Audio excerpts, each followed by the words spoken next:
Right, ladies and gentlemen, what is up, and welcome today to the pre-patch day grind. We got 2 more runs to do at Mysterio yesterday, man, because we were so close to doing this all in like a 5-hour stream, but we were a little bit cut short because yesterday I went to watch Hobbs and Shaw with the missus and the family, and that film was super cheesy, man, but it was really, really good fun. So I do highly recommend, if you, like the Fast and the Furious movies, but even more cheesy, I think you'll love Hobbs and Shaw, man. It's a really, really good film. I had some, alright expectations. I kind of knew what it was going to be, but it was a good crack, man. It was a really good time. But what is up to RCO, Jaden, Nick, Infinite Warrior, Alex, and a load of other people that I can't see because I need to focus on fighting this Nightcrawler. But give me a moment, lads. We need to make a fair bit of progression today, get this Mysterio down twice, and then also I'm going to try and 100% master in the class trips today as well, if we do have time to do that. Hopefully we will have plenty of time to do that, man. But we'll see. We've got a good 6 hours remaining, but at some point today I might need to rush off because a plumber might be coming to my house. And I need to drive over there, man, to try and get a few things sorted. So we need to get the fridge hooked up to a water source and get some pipes in the bathroom sorted and all of that fun stuff that comes with, owning a house and taking responsibility for all of the lavatories and the kitchens. So what a great time, boys. What a great time. But I'm looking forward to it, man. Looking forward to it. Should be an action-packed day. And of course, tonight we have the brand new event with Sunspot and Warlock. So we're going to be doing a live stream for that, man. And I am so excited to fight Warlock and Sunspot, man. Both of the champions look absolutely phenomenal. I saw the content creators got access to Sunspot yesterday. I don't think anybody has posted a video yet, although Cam did do a live stream yesterday evening, kind of testing out Sunspot. And Sunspot Special 2, boys, is legitimate. There is some crazy damage off of the Special 2. And Sunspot, he's looking pretty interesting, man. Pretty interesting. So hopefully a very hype weekend of Cavalier Crystals as well. Bruh, it's 4 AM in the morning, I can't sleep. Well, definitely watching my gameplay and listening to me jabber on about a load of rubbish, I assume is going to help you out there, mate. What's up also to Jimmy Johnson, hope you're doing well. Just dropping by to say hi, have a nice stream, both. Thank you very much. What is my free-to-play account? Act 5, Chapter 1, not play. I'm not really too sure. I've heard a few people kind of mentioned that issue before, but honestly I have no idea how to resolve it, if I'm perfectly honest. So yeah, I'm not too sure, in all honesty there, Mikey. Might need to have a bit of a play around with it at some point in the future, but I'm gutted to hear that people are still having issues with that one, man. That's certainly not that great. Okay, we do have a power gain path here, so my evades are going to have to be really, really good. Right, can I evade Bishop Special 2? Let's find out, man. I don't know if She-Hulk versus Bishop was the best matchup to go for. It's double power gain, right? What did the oh, the power flood came from the random buffs there. Okay, bro, I need that Special 2 out you, mate. I need it out ya. Come on. Don't clown me over. Oh no, I got a little bit clipped by that, but it's okay, boys. It's okay. Oh, we got a power lock, and we immediately got rid of the power lock. Great. What a fun time. Okay, come on, man. Let's go. Dodge that, and I didn't get back in. It's alright. Let's just keep going, boys. Let's keep going. This path, I can tell, is already going to be a bit of a pain in the ass. Do I have any good power mitigation champions? Not really. It's a little bit too late for team building there. Oh no, kind of messed that one up. I'm very lucky I didn't get punished there, actually.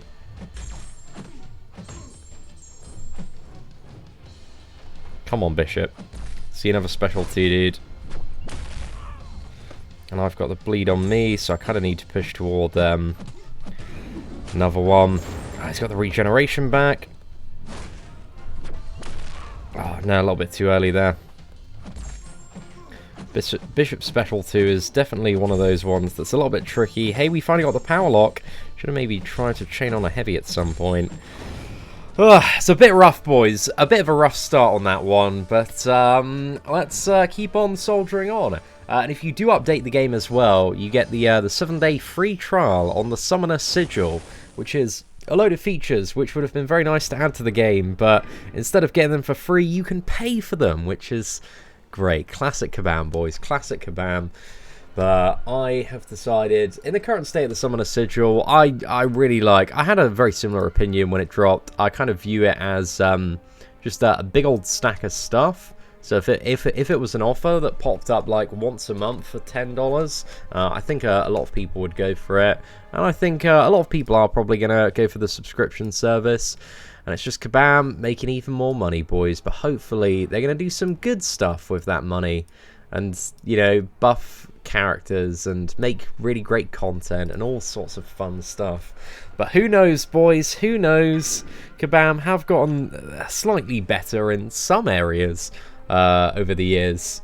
But that's about it, lads. That's about it. But also a massive shout out to Seablar for the what is it? The €2 super chat there. Mephisto, any good Unawakened?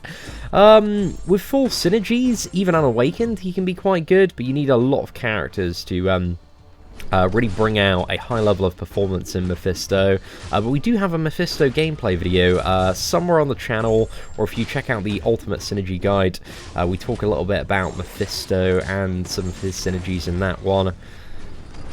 So yeah, I'd definitely check out those two videos, because Mephisto, he's alright, mate, in the right scenario, but there are a lot of characters in this game that are, at least in my opinion, substantially better than Mephisto in a few different ways. Okay, nice. We got passive regeneration there. Always good to see. And also Magneto has poisoned himself, but we've got now 2 stacks of friggin' armor. That is not what we want to see. Right. I think that should be alright there. Oh, if we got a crit on that one, it might have been enough. But there we go, Magneto is down and we gained absolutely 0 buffs in that fight, man. So what a great time, boys. What a great time. Where can I see Cam's live stream? What's his name on YouTube? I think it's MCOC Milestones. I was talking to Beezy this morning though, and Beezy's working on a video. So Killer Beezy hopefully should have a Sunspot video out fairly soon as well. Because I noticed no other content creators, man, none of them jumped on it. And the Sunspot videos, I imagine, are going to get buried fairly quickly by the all the patch stuff tonight, man. But then we got Sunspot Cavaliers tomorrow, and then hopefully over the course of the weekend, some Sunspot gameplay from your favourite, you know, pasty white British gambling addict. So that should be fun, man. I'm really looking forward to hopefully getting my hands on any star version of Sunspot, hopefully in the very first opening, so that we can rinse out that gameplay as soon as we possibly can. Okay, we got Fury here, which is fantastic. As far off the SP2. Oh, okay, that was a little bit close. A little bit close to the Special 3 there. But we're good for now, boys. We're good for now.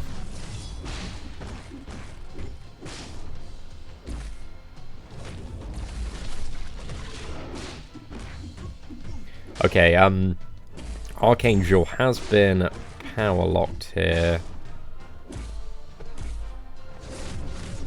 Let's quickly bank that Fury, get the Special 2. Then hopefully build them up to another Special 2.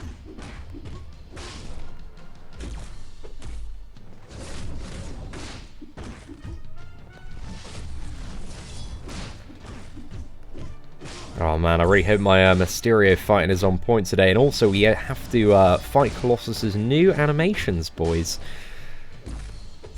On the Colossus just before Mysterio. Right, what's the final buff here? Oh, it's going to be a Fury again. Yeah, we'll take that, mate. It's a good time.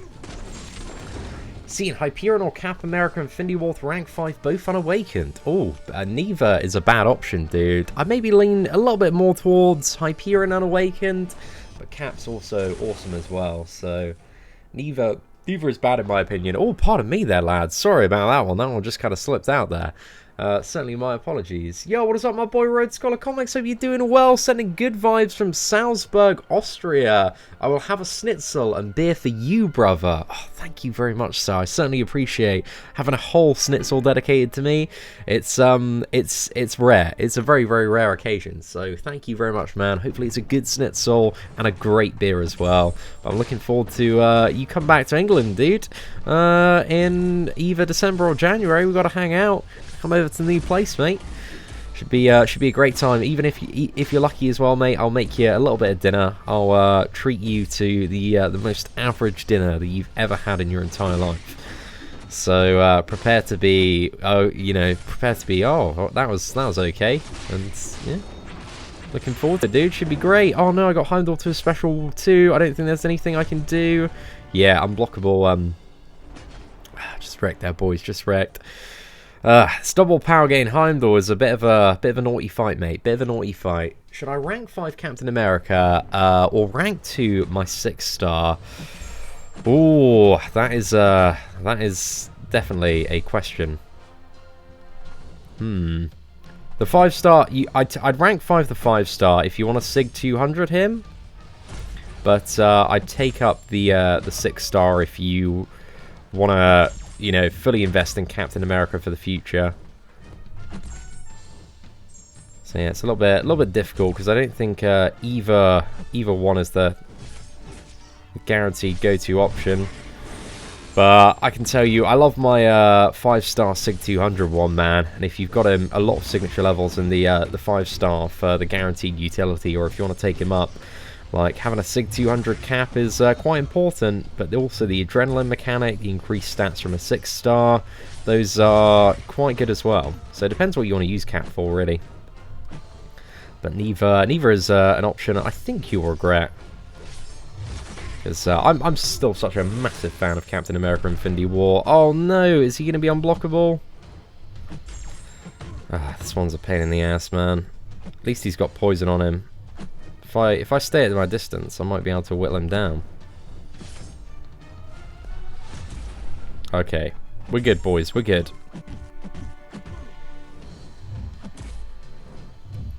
Oh, that bleed's dealing some nice damage, man.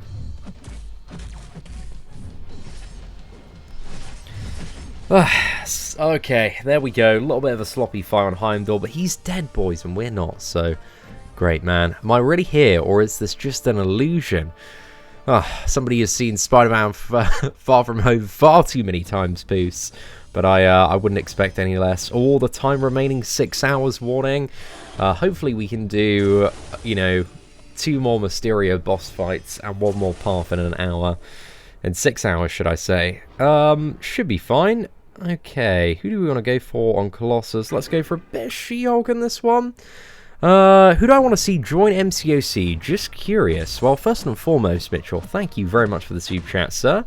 Who do I want to see join MCOC? I've always wanted Sandman to join MCOC. I'm very excited for Mr. Fantastic and hopefully the Silver Surfer as well.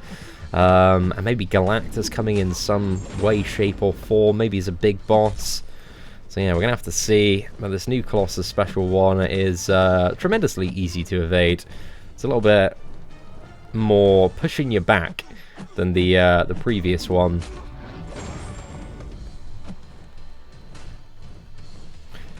Don't know how I feel about it. It's all right. It's a little bit more fluid than the the previous one, I suppose. There we go. Clomp with the right hook there.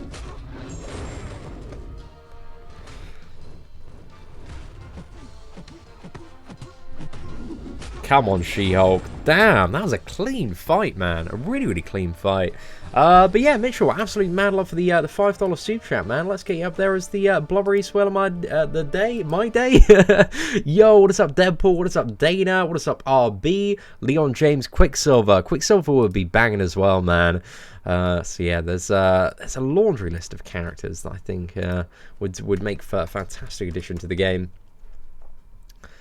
Dude, yeah, Colossus has new animations as well. I think he has a new heavy attack, bro. Has all sorts. It's just in preparation for the buff. Like, I don't know if you remember when the spider Gwen buff was happening, she got a new special one like the month before. She actually got buffed, and it's the exact same story with Colossus. But it's very easy to evade. I think he's still got the same special too. Okay, let's do the same tactic as yesterday. Spam heavies. Special one.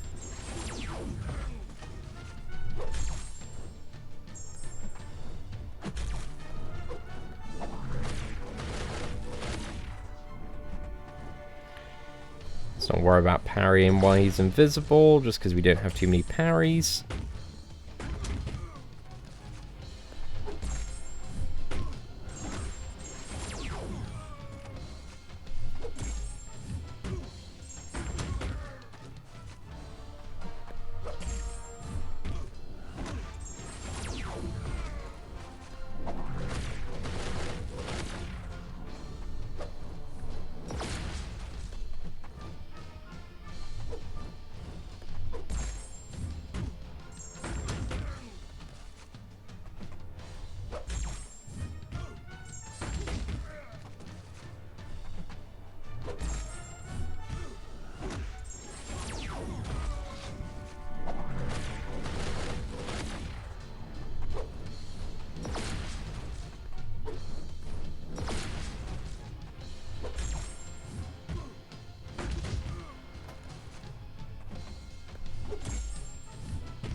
Oh no! Okay, that wasn't a bad try with rank 2 Iberian, man.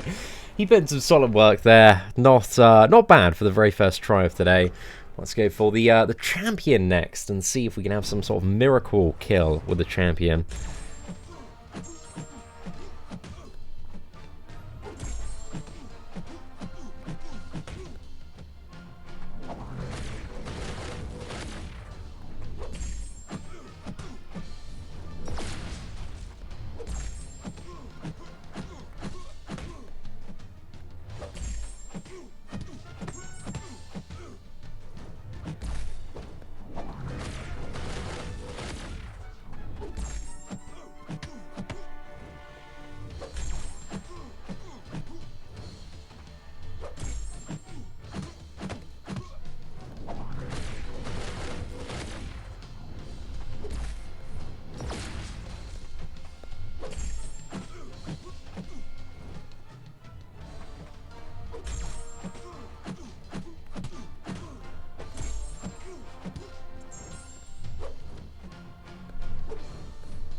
Oh no! Just trying to get a little bit more, distance there. Not a bad try overall there. Yo, what's up, Mitchell? I want Spider-Man 2099, one more neurotoxin champion. Who knows, man? We might see him on the future, but thank you very much for another $2 there as well, dude. Also, Steel says, rank 5 dilemma, Medusa Unawakened. Medusa Awakened or Hyperion Unawakened. Ooh, I must say, overall, if both are awakened, out of the two, I do prefer my rank 5 Hyperion to my rank 5 Medusa, if I had to pick one. But I would say, in that scenario, the Medusa is the better option, because Hyperion, he kind of does need his awakened ability to bring out a lot more power in terms of his performance as a 5-star champion, especially. So, I'd go for the Medusa, maybe until you get Hyperion awakened, or if you have a way to awaken Hyperion in the near future, then I would just stick with the Hyperion. Let's try Emma Frost, man, see if we can get him down. We are so close now.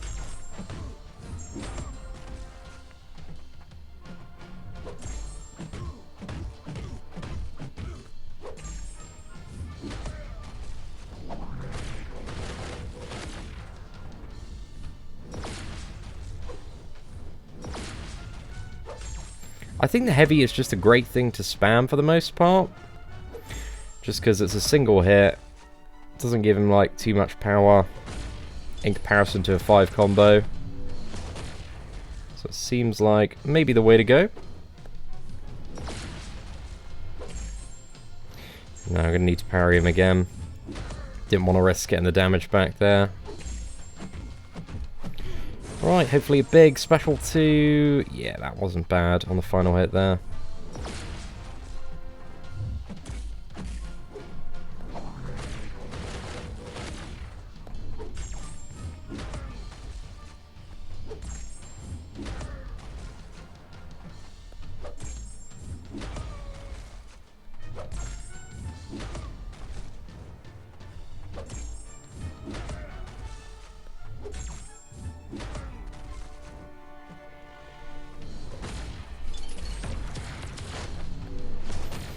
Okay, we're gonna... Oh, damn it. No, I got killed by the poison. Mate, that's so much rubbish. Okay. We're gonna save some, save a revive here. How many parries can we... is it gonna take to get this man down? Okay, this should be enough. Maybe. I've done the math, boys. It's gotta be it. It's gotta be it.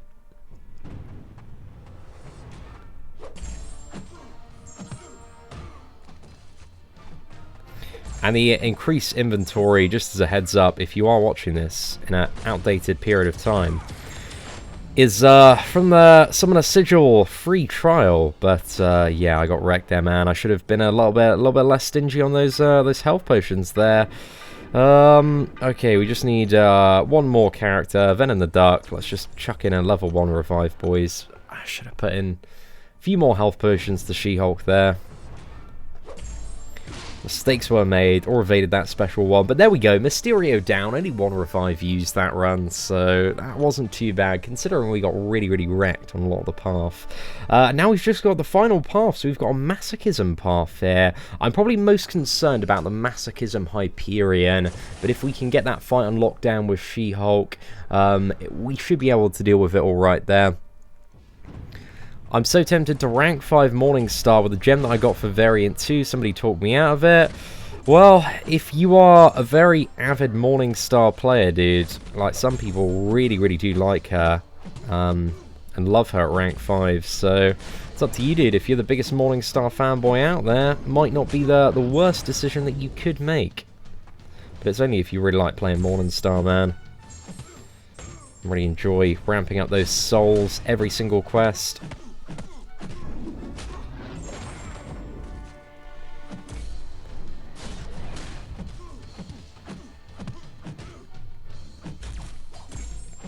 There we go.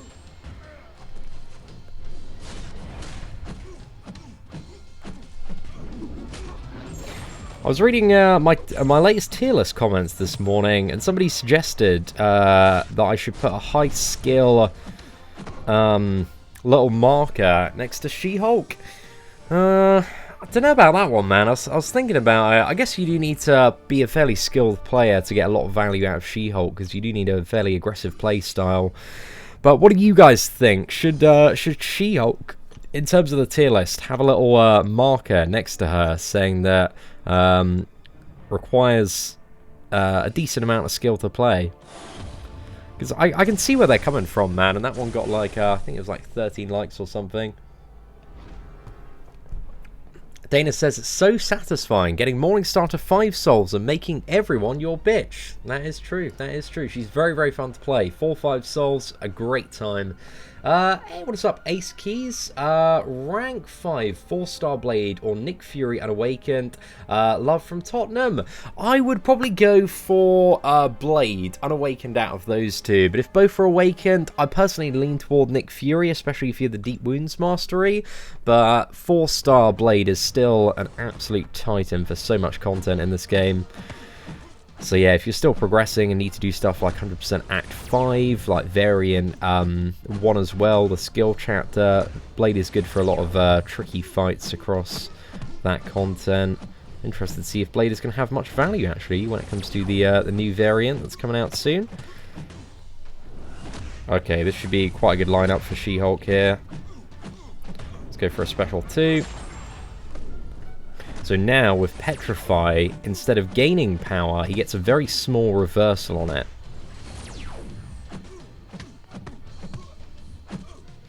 And then we can use the heavy attack to trigger Masochism as well, to give him a heal reversal. Okay, Petrify's expired for a second, but now it's pretty much back up.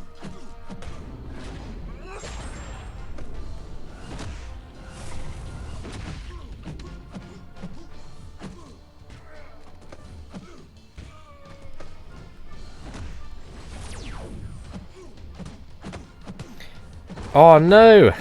Damn it. Oh no no no no no no no no no, come on, okay. There's one way I can win. Yes! Okay, just about. Whew, okay, that was bad at the end, man. That was really bad. That was going well for a while, and then just straight in the bin, boys.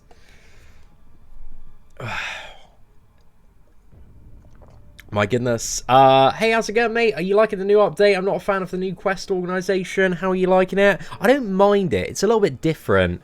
But it doesn't bother me like too much. I was like, okay, that kind of makes sense once you get used to it. So yeah, I don't really understand why the variant stuff isn't with like Realm of Legends and that, because it's technically like I guess it's like permanent content, and it makes sense to separate that from event quest. So I don't really understand that too much, but I can kind of maybe understand it because they are like technically old event quests, but now they're permanent. So not too sure about that one, man. I reckon there'll be a new variant subcategory in the future. Hey, what is up, Cardi-Over52? Would I rank 5 a 5-star Awakened Sig 120 Mysterio, or rank 2 an Unawakened 6-star Stealth Suit Spidey? Damn, first off, Cardio, you've had some crazy luck, so massive congratulations. If it was me personally, I would definitely go for the Stealth Suit version of Spider-Man, because even Unawakened, he is an absolutely phenomenal god tier champion. So if I were making that decision personally, I would lean more toward the 6-star version of Spider-Man, because being a 6-star character, he's going to have a lot of use for the future. Also, I think he works as a really good counter once you can get into the fight, as long as you don't have the ability accuracy increase. For the 6.2 champion, for the whole like 6-star path, he's going to be quite useful there. But just for the future, man, I think he's a banging champion to take up. Right, let's go for the special 2.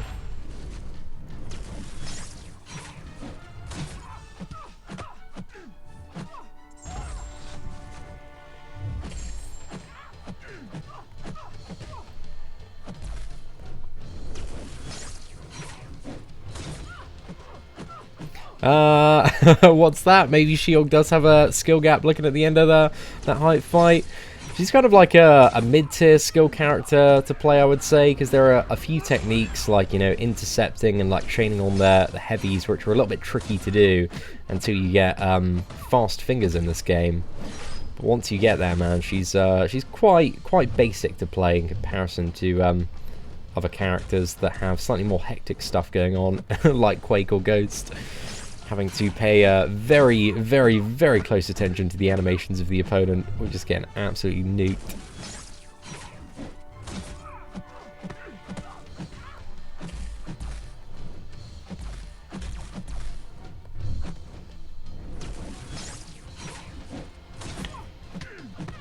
Right, 5 combo, should put Petrify on, so that hopefully should cancel out Masochism for the remainder of the fight now. We've had some terrible Fury RNG when it's come to this fight, though.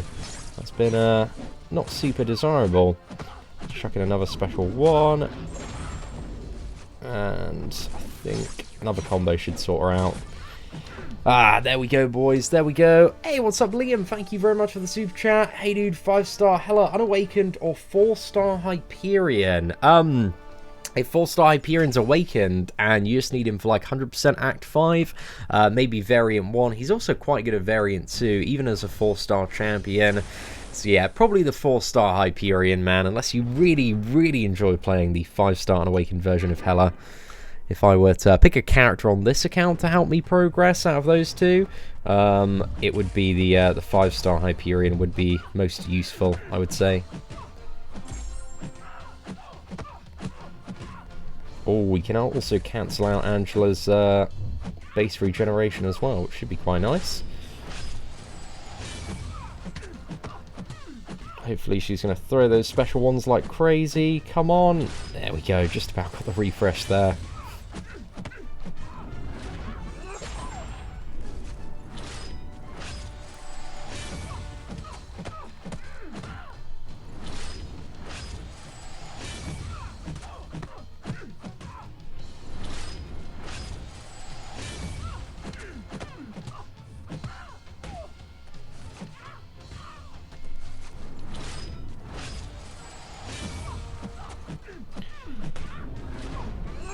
Oh, that's a good takedown in the end, man. We managed to rein that fight back. Was taking a little bit too much block damage toward the start.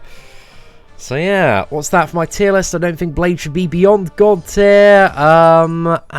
He was when he was released, but now he's been outshined by newer champions, and also most of the good defenders are heroes now. Well, well, well, that is something I have been debating. In terms of the tier list, again, it's very complicated. Because there are still fights where technically Blade does become better than Aegon, and I think he has had a lot of fights come up, even this year, where he's been one of the best options. Like, he was so good for that friggin' Thanos, mate. He was absolutely insane for that fight. So I don't know, I still believe Blade is one of the best champions in the game, but the tier list, for essentially what it is, man, it's just a rough guide for what I believe are some of the best characters. And still, Blade does have matchups and scenarios where he is the one of the best. But I do agree with the fact that a lot of the most annoying defenders that have come out this year are heroes. So Blade doesn't have the danger sense. Makes him a little bit less spicy against. But it's definitely a tricky one, man, because he still very much shines in a lot of villain matchups. And his ability to infinitely regenerate and bypass a lot of very annoying mechanics can come in handy in a lot of places, dude, in a lot of places. But I do think overall Aegon is, when you get a decent combo on Aegon, he is the what I would define as the best skill character in the game. But Aegon is a difficult one to tier because he's a completely different character as you like move throughout the combo. You know, it kind of starts off like a little bit air, and then you get 50 hits, like, oh, pretty good, maybe low demigod tier, 100 hits, high demigod tier, and then once you get above a few hundred hits, then he's like beyond god tier, insane. But Aegon is, he's an interesting one for sure, man. But Blade is he's still a top tier champion, man. He's still one of the best characters in the game, and especially for a lot of people that are looking up a tier list like that, they're going to be progressing players that are just trying to mince through the content, and if somebody gets Blade fairly early on, say as their first 4-star champion, it's going to be a great time for that player, unless there's some sort of like mug who would just, you know, immediately sell a 4-star Blade. But I don't know what kind of absolute idiot would make a decision like that, unless they wanted to try and show off that they're like a bit of a sick player or something like that. Don't know, sounds like a fragile ego play to me, boys, but hey, it happens. Oh yeah, Blade was very, very good for Mysterio as well, man. So a good point. He was a secret villain, but now he's just a villain.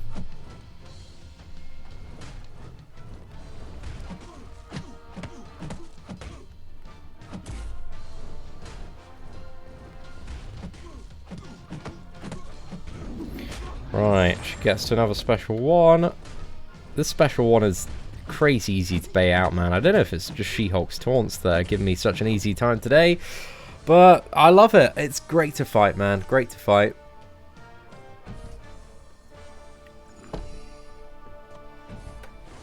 Hey Seatin, when are you going to put our favourite Duck where he belongs, namely beyond God tier? If you know how to play him, he is nearly unparalleled in damage and regeneration. I would say he's very much outshined in terms of damage by a lot of other characters. Being a champion, being a player that's played a lot of Venom the Dark, I do love him, but he's definitely got his flaws as well. So I think he's just a solid God tier champion, at least in my eyes. I don't think that's a bad thing, dude. I'm still saying he's an absolutely phenomenal champion that can rinse through the majority of content in this game. Given no insults, no shade, I just think there are slightly better champions for a lot of endgame content when it comes to some of the Beyond God tier stuff. But he works really, really well and is viable for a lot of stuff. And it's just crazy good when there's an insane amount of armor on the opponent.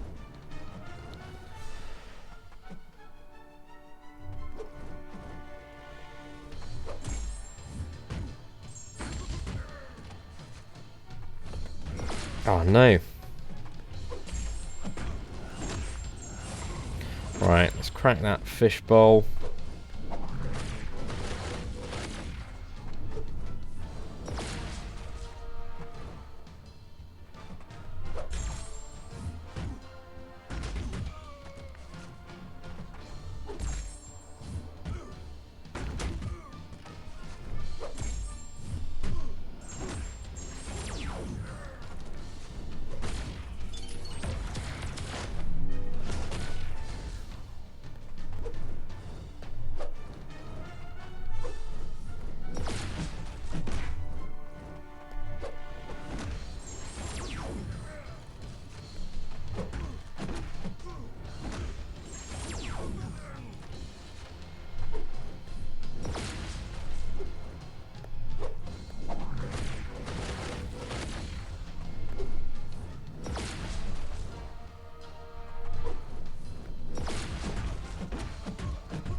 Oh, gosh, he clipped me there. It was alright for a while, man. I think that heavy that we took fairly early on did screw us up a little bit overall in that try, but hopefully we can have a fairly good run with Champion now. As long as we don't get poisoned, we should be good. Just need to play relatively aggressively when it does come to the Champion. Aside from when I got the friggin' damage back on.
Yeah, I forgot we could break his helmet with an intercept there. Although my intercepts are reliable enough that I want to try that too much. Come on, dude. Oh, okay, just about saved.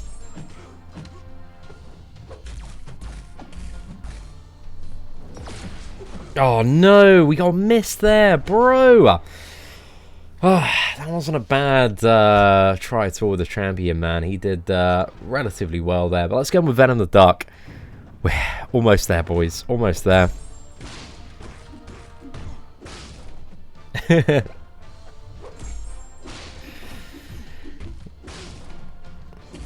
There's too much to be debated tier list wise, Tim. That's the problem. Everybody's got a favourite champion. The thing is, like, I always tell myself that, and the reality of the situation is that the majority of players in this game maybe have a good handle on, if they're like a dedicated player, they have a really good handle on about 10, maybe 20 champions overall. So not that many people like have a good handle on all of the champions to put forth like a comparative spectrum. So it's just one of those things, man, of like, a lot of people are like, oh, Seatin, you know, I love this champion, I play it all the time, this is my best champion, it's beyond God tier, mate, beyond God tier. Trust me, mate, I know. I've been playing this champion for a year, no doubt in my mind it's beyond God tier. Then they'll get like an Ghost or Corvus a few months later, and then they'll never play that champion again. So it's just the way it is, man, just the way it is. Fair play. Everybody's entitled to their own opinion, man, and the tier list again is just my opinion. But there we go, boys. Mysterio is down, 100% uncollected. Yo, what is up, Hazard 85?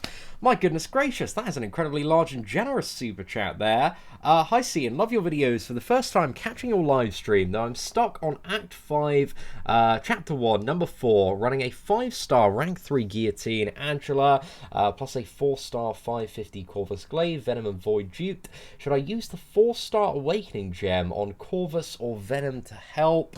Depends on what you're dying to, really. I'm just trying to think what quest number 4 is. Is that the, quest number 4 is the one where you take damage passively, but then attacking into the opponent, you heal up. So that one is no specific champion upgrade that you've listed is going to help you out there. It's just really about playing aggressively for that one and constantly attacking into your opponent, just so you can regenerate up there, dude. So yeah, it just takes a little bit of practice, man, and Act 5 again is really going to push you to kind of learn to play Marvel Contest to champions and develop your skills a little bit more. So yeah, just keep practicing, man. That would be my best advice to you. I don't think Awakening Corvus or Venom is going to help you through that chapter too much, but Corvus, he is not a bad champion to have awakened, provided you've got him like ranked up enough that he is enough for reach to get some of the enemies down.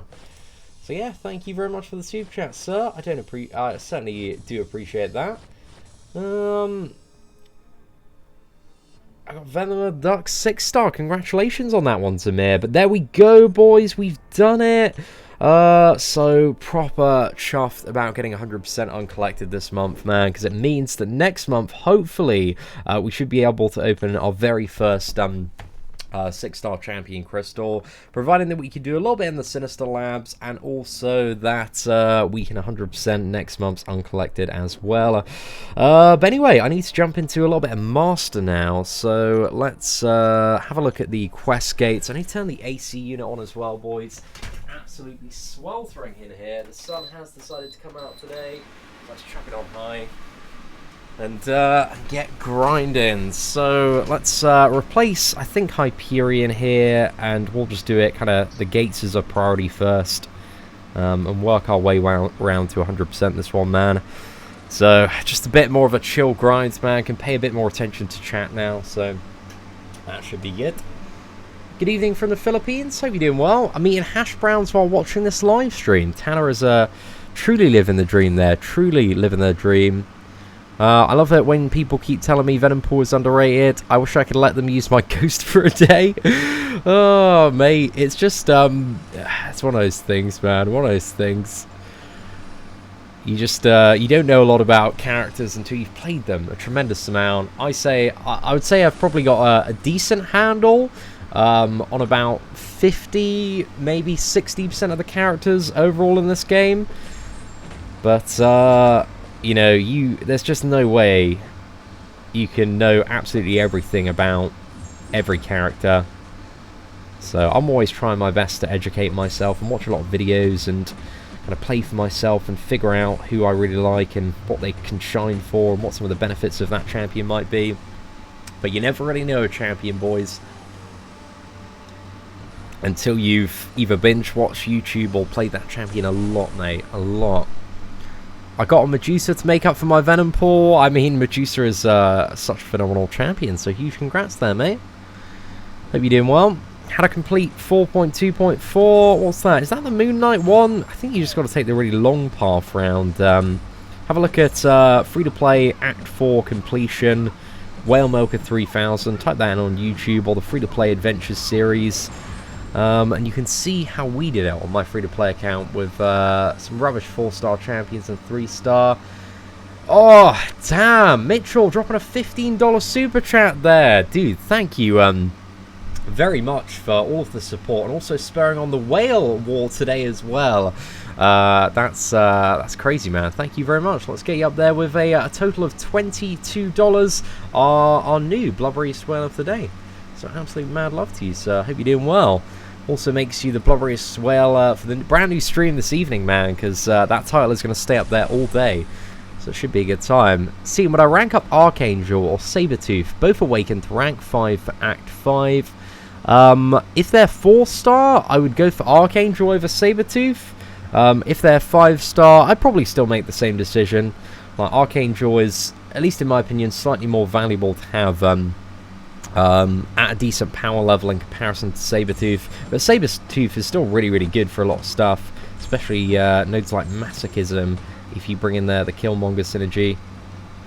But Archangel is fantastic, and I assume you're talking about 4-star version there.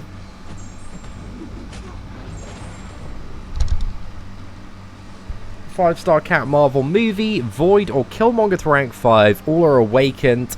It would be a choice, at least for me, Cooper, between the movie version of Captain Marvel and Void, depending on what you needed. So, you know, Void is obviously known for its crazy utility to reverse healing and power gain. So if that's something you really want for certain paths in Alliance War, then go for it. But if you just want a crazy, bursty Captain Marvel, and if you have Nick Fury as well, I'd say, if you have Nick Fury, definitely go for Captain Marvel. And if you need the prestige, definitely go for Captain Marvel. But if I were to make that decision on my main account, which I did make, I would go for Captain Marvel. I have zero regrets to my rank 5 Captain Marvel. I absolutely love her. She's been so much fun to play for so much Act 6.2 content as well. She's a beast for it, mate.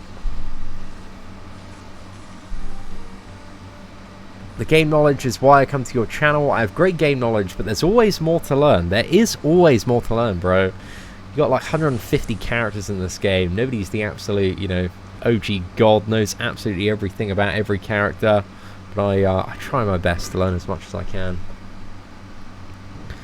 What's my opinion on pulling a 6-star Red Skull? It could be a little bit worse than a 6-star Red Skull.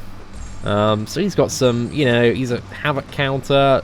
So he's got that going on for him, mate. Can beat up all the Havocs very, very slowly. I think Brian did a video on Red Skull. His 5-star one for Act 6.2 the other day. First 4-star was Luke Cage. Luke Cage is a great first 4-star, bro.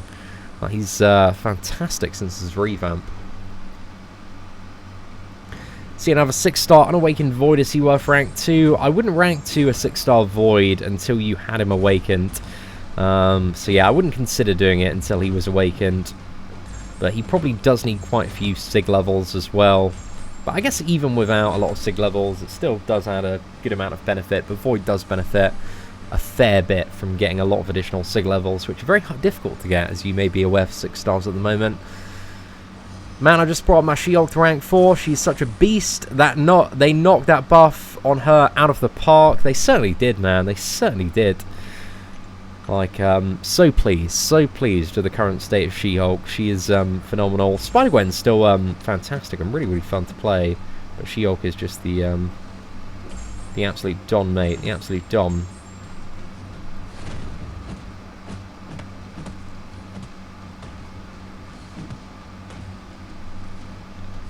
Going to be playing, I imagine, quite a bit of She-Hulk today to try and zerg down these events. Need to do 11 more paths in Master, but Master's going so much quicker than the Epic version, so I reckon we'll have it done in an hour or so.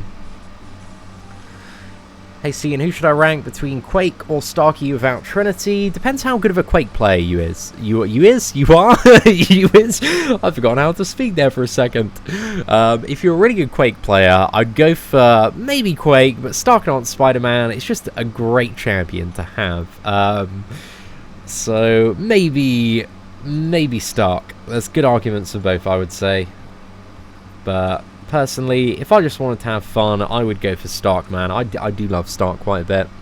I'm going to do a 5-star Magic rank up video. So my plan with Magic, Diego, is hopefully do variant 3. And there are going to be 3 chances to get a gem that I can use to rank 4 Magic. And then I'd like to do the rank up and gameplay video. So that's my plan with Magic. Hopefully we can rank for her at some point next month. That'd be great, man. That'd be great. Yeah, dude, Spider-Gwen is awesome now. I remember when I did Realm of Legends. Oh, gosh, we did do Realm of Legends with pre-buff Spider-Gwen back in the day, mate. That was a long time, mate. A long time. A long, long time. But I'm glad we got through it in the end. That was definitely a test of perseverance there. Have I seen Hobbs and Shaw? I saw it last night, dude. I really enjoyed it, man. It's really goofy, very cheesy. It's a very lowbrow comedy, but it was fantastic, mate. Fantastic. Just, it's everything you expect. And a little bit more. There are a couple of nice surprises that if you haven't seen the movie, I don't want to spoil. But, you'll know what I'm talking about. You'll know what I'm talking about, man. Seeing Iceman dupe or Emma Frost without dupe is for Uncollected. I'd maybe go with the Iceman dupe over Emma Frost unduped. Depends which one you enjoy more, actually. Because there are good arguments for both. I think Iceman has like more solid utility, especially when it comes to the later Act 5 Mephisto, who can be a little bit of a pain to deal with. Hey, Seatin, do I like Colossus' new animations? They're alright. I don't like hate them, but it's not like wow. You know, when you see some of the new champions, you're like wow in terms of the animations. But I think they just make Colossus look a little bit less robotic than he might have done previously. So yeah, certainly not too bad, mate.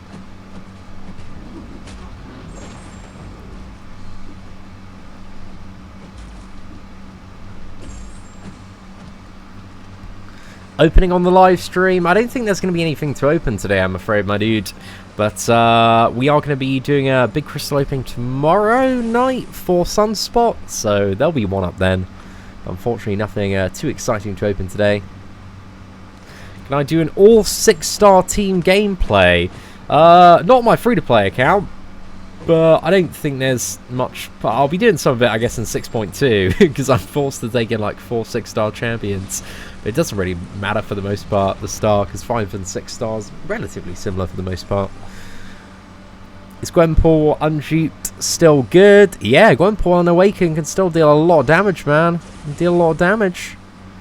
Yossi and Sandman Anti-Venom are coming next month. Some guys are talking about it. I don't think they are. I don't know who these some guys were, but none of my reliable data miners have informed me that Sandman or Anti-Venom are going to be gracing the contest. I think it's like a alternative version of Black Widow and Vision that were like data mined, I think. But yeah, it's like Black Widow, Clairvoyant, and Vision something. It's like a mystic Black Widow, man. It's a bit of a obscure Marvel character. New Colossus looked like they got Kabam Mike on his hands and knees polishing that chrome ass super shiny. It's looking good, man. He's looking good.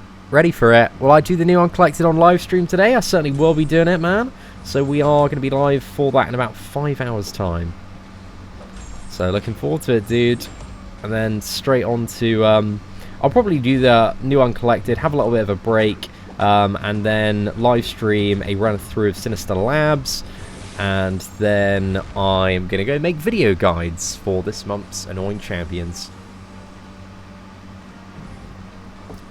Raid Shadow Legends or Marvel Strike Force. Out of those two games, I'd say Raid Shadow Legends, at least in my opinion, is the better turn-based strategy game. And also, Raid Shadow Legends have been amazing, man. They've been sponsoring my channel like crazy, boys. So I've got nothing but appreciation. They're so great to work with as well, man.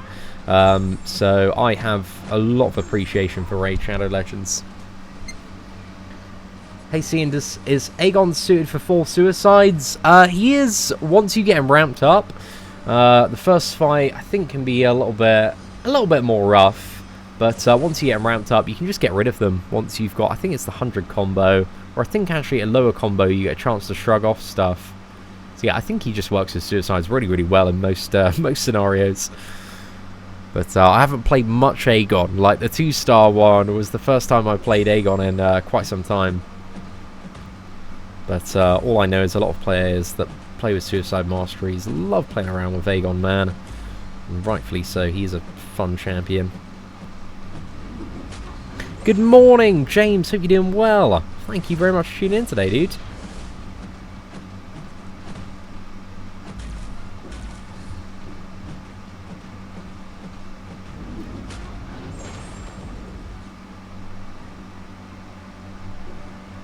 Oh, okay, just about got the refresh there. On some of the Furies, man, we lost like 3, but it's all good. Going down easy game, easy life.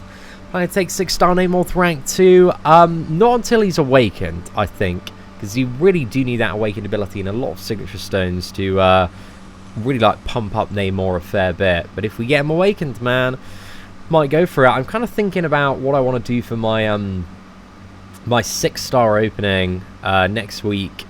So I'm sitting on about 70,000 shards right now, and I'm thinking of doing like a mixture of featured and basics. So, but depending on what's in like the next featured as well, because I think Sunspot is going to be, Namor's going to be, Spider-Man, Mysterio, Invisible Woman, but then we don't know about the other 18 champions, so there might be a lot of trash, or there could be some really good stuff. So we have to see. I was thinking like 2 featured and 4 basics, but if the featured is really good, I might go for 5 features, or if the featured's trash, then I'll just go for 7 basics.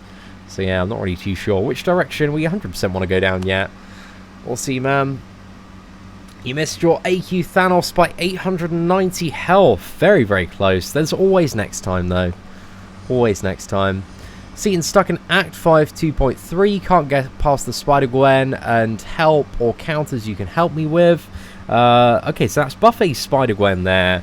So essentially the tactic that you want to use for that one is a heal block champion or a high damage output champion, and you just want to parry and 3 hits.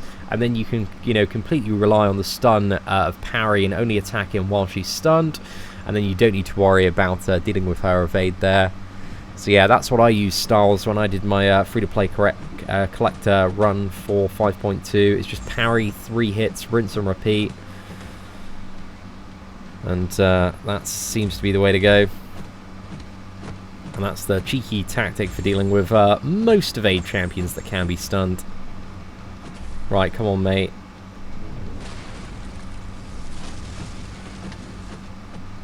Right. Oh, perfect.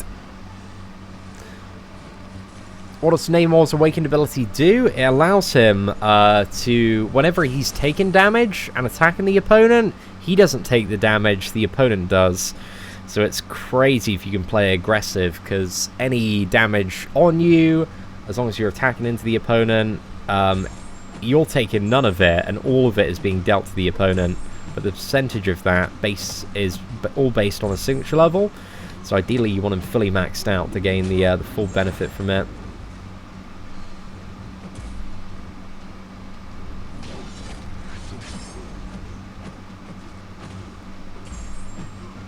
Okay, I reckon this should be enough to snipe this man. Yeah, there we go. How do I feel about Sunspot synergies being tied to his signature level? I don't love it. I don't love it. I kind of see why they've gone for it. Just because the synergies that he does have that are tied to his signature level, they start off like normal synergies and then are like greatly enhanced versions. Like the crit nodes on him are absolutely insane. So they just want to incentivize people to grind even more. So I don't love it. I really hope they didn't do it with a lot of champions, because I prefer that characters, you just got that character, and you didn't have to awaken it and have a lot of levels to get an insane synergy. But the synergies are really, really good when they're ramped up. So yeah, I don't know. I don't love it, though. Don't love it.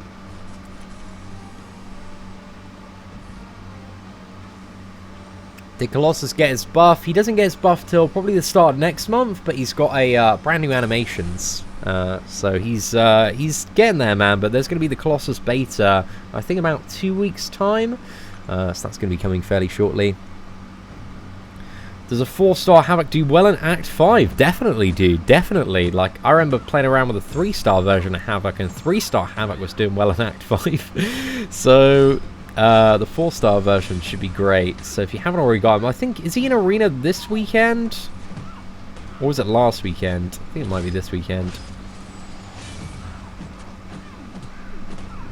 Alright, let's cancel that regeneration. Didn't just cancelled Angela entirely there, mate. See, I'm stuck on 5.2.5. I can't beat the Iceman. I definitely like practice. Practice is perfect for Iceman. He's tricky, man. He is tricky. Because you've just got to play that fight perfectly, because you're taking a fair bit of damage at the start. Or find some sort of champion that is immune to Iceman's cold snap in your roster, mate. But Iceman is just honestly all about practice, dude.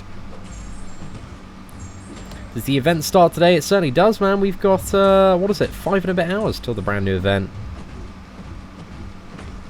What day is the boss rush? The boss rush isn't till next month, but next Wednesday we should have the release of Variant 3. They said the content creator boss rush was going to be arriving in September, to the best of my memory. So, yeah, I'm interested to see that one, man. That should be a bit of a fun time. Okay, let's get the chat back up. I find it easier to intercept Colossus Special 1. It may help in Labyrinth, maybe. I think Labyrinth opponents, I don't know if they are... Actually, I think the animations are updated. The abilities don't get updated, though. So, yeah, to be honest, it was always very easy to counter Colossus's Special 1, so I don't think it's going to make too much of a difference, if I'm perfectly honest, dude. How do you get Cavalier Crystals? You need to be Act 6.1 to become Cavalier, and then you can unlock both the regular and also the featured Cavalier Crystals and Cavalier Bundles.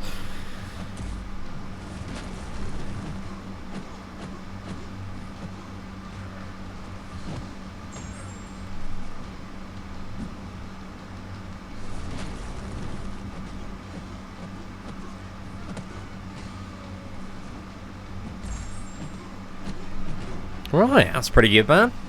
Hey Seatin, what champion is a good counter for Iceman in Variant 2? If it's the one on the initial clear, Gladiator Hulk's really, really good for that one with Starburst.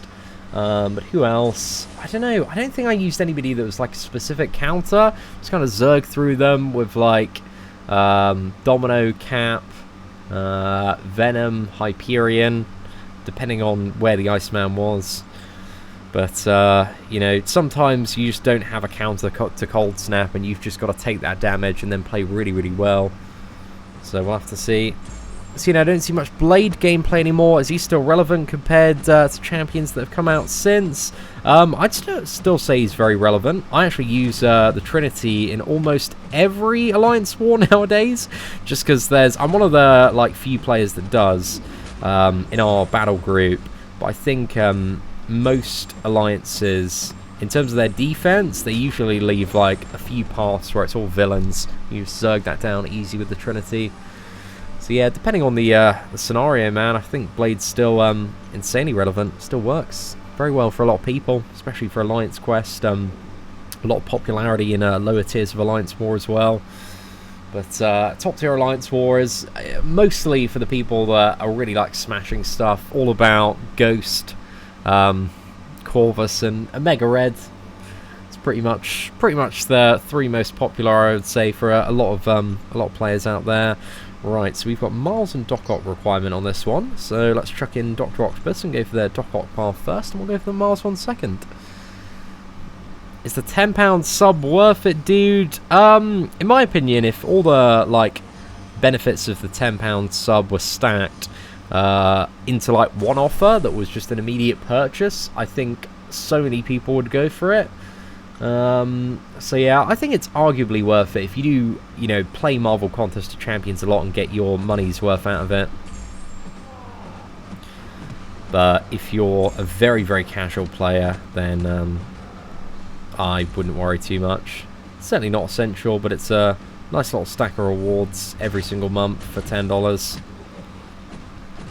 And all these great quality of life features that should just be added to the game for everyone. That'd be great. Which 5-star to rank up first? Crossbones or Winter Soldier? If you have a 5 or 6-star Killmonger, I'd go for Winter Soldier. If you don't, then probably Crossbones, Vincent. Because Winter Soldier's great with the Killmonger synergy and not so great without it. So, you know, I opened my first featured 5-star yesterday and got Namor. Good times. Those are certainly good times there. Huge congrats. Namor is fantastic. So, yeah, massive, massive congrats on that one. That's an amazing result.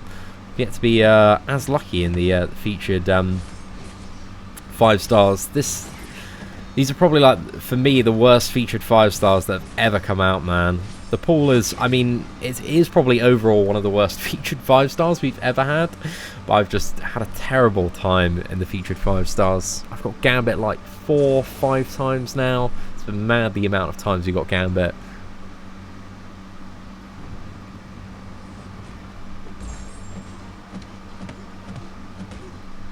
Hey, Seatin, should I rank up Luke Cage or She-Hulk? But only Luke Cage is awakened. If I had to pick one of the two, I'd definitely go for She-Hulk, dude.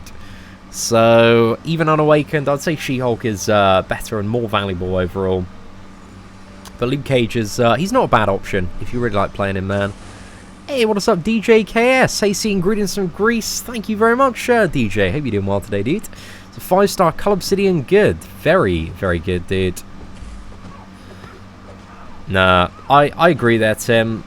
I don't mind about all the rewards and stuff, but the quality of life stuff, like inventory increase, I'd appreciate if that weren't paywalled, man. Yeah, definitely agree, dude. Definitely agree. Alright, it's a 5-star rank 4 X23 for Labyrinth. Alright, she'll work. If you have enough patience, she will work. But there are better champions than X23 out there. And you don't really want to worry about Labyrinth of Legends, in all honesty, until you've got a good rank 5 champion. You might as well 100% Act 5. Turn your focus to that, because overall it's got better rewards than doing your first Labyrinth clear. So I'd focus on that one, dude.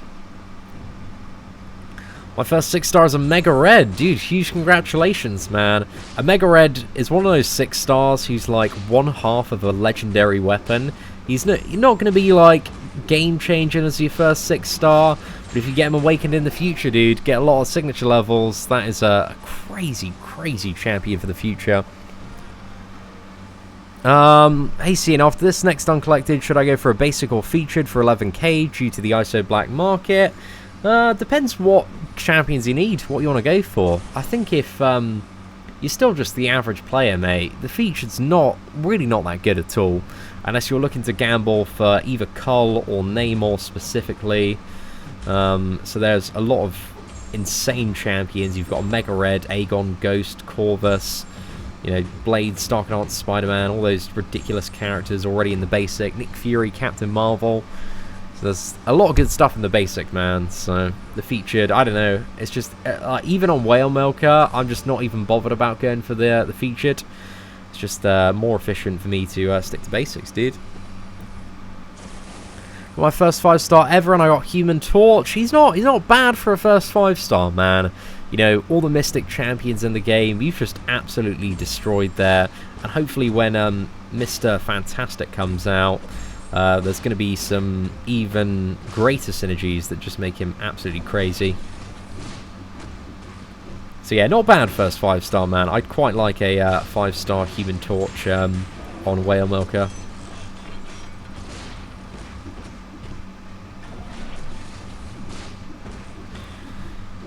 Sword, mate.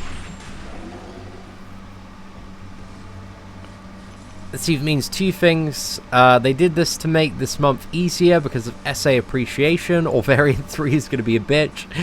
They want to ease the pain. Oh my goodness. We'll see, man. We'll see. I don't know how Variant 3 is gonna turn out, but hopefully, I don't know actually if Otrix or MCOC Journal got any more info on Variant 3. If it's at the game files yet, let me shoot them a DM this morning. And see if I can get some gossip on Variant 3.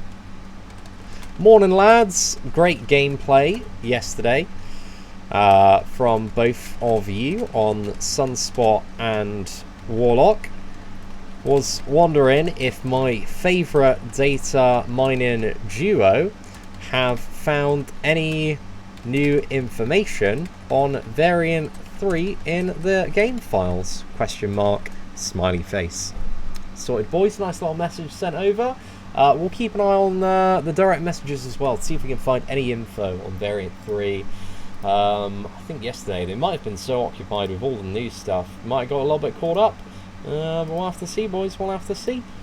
Okay, let's open up my live stream dashboard again. Where has it gone? Where's chat gone? There we go. Beautiful, boys. We're back. We're back. So we want to swap out Doc for Miles now, and let's storm ahead. Let's storm ahead to Master Path. This is 5 out of 12 now. Opened 4 6-star crystals and got Namor and Ghost. Considering Namor isn't in the basic or featured pool, Jason, it just sounds like you, my friend, are full of BS and fishing for attention. I remember reading, I think it was a very noob question from you earlier. So there's one thing that I hate on this channel in live streams, and that's if you're lying to me just to try and get my attention by saying like, oh, see, I got this amazing champion, this thing happened. Is usually my BS detector. It's pretty on point, man. It's pretty on point. I call BS on that one, man, but all will be restored if you type in chat, Seatin, I'm a BSer, I apologise for lying, I'm gonna just chill out and contribute to the channel in a normal way for the future.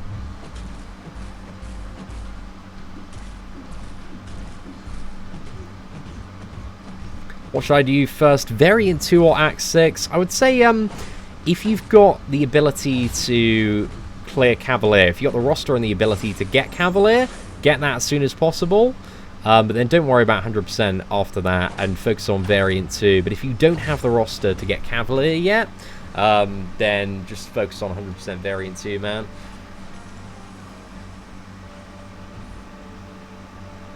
I do not have my first 5 stars. You'll get there eventually, Ernest. You just got to keep grinding. The more you grind and the less you put tier emojis in live stream chat, the quicker you're gonna get toward your first 5-star. I can tell you that for a fact there, man. For a fact.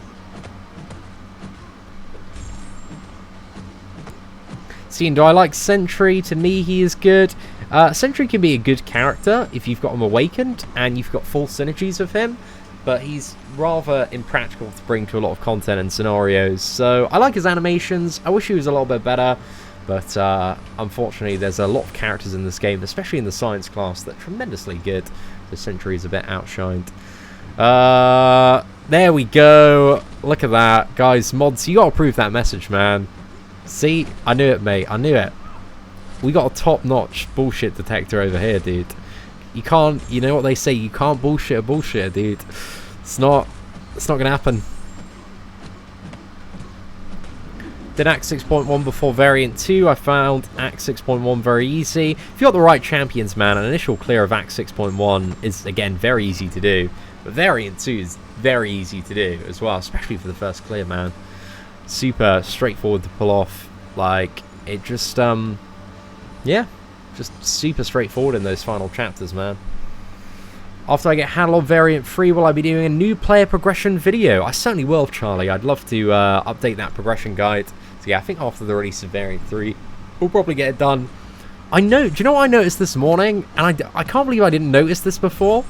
Is that almost every tier list video this year, in the span of the month where it's been relevant, has broken like 150,000 views.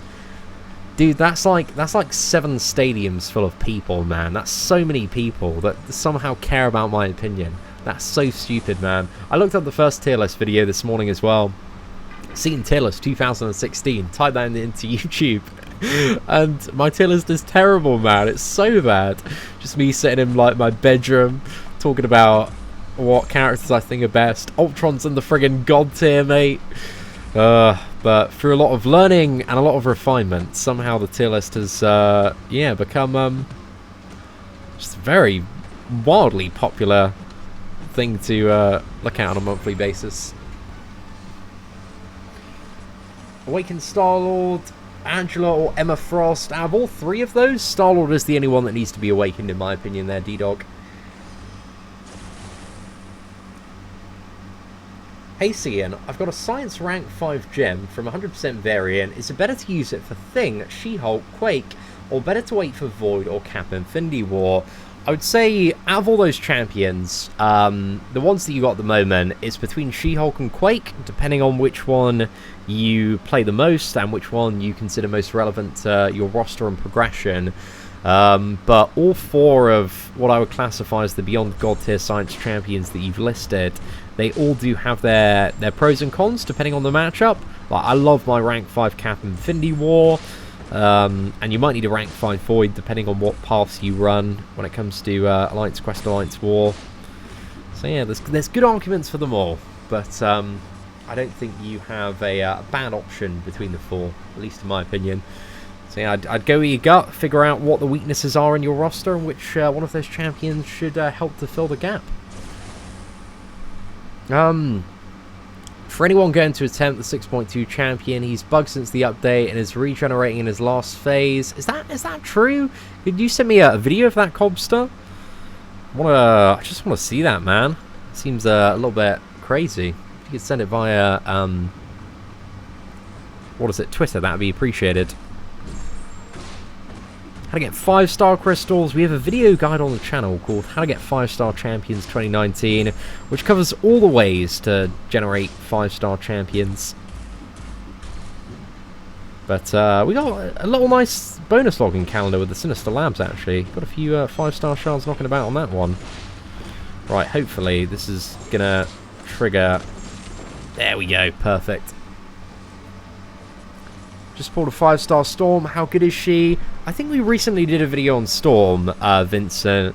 So type in 5-star Storm gameplay Seatin. You should be able to see some of it on the channel.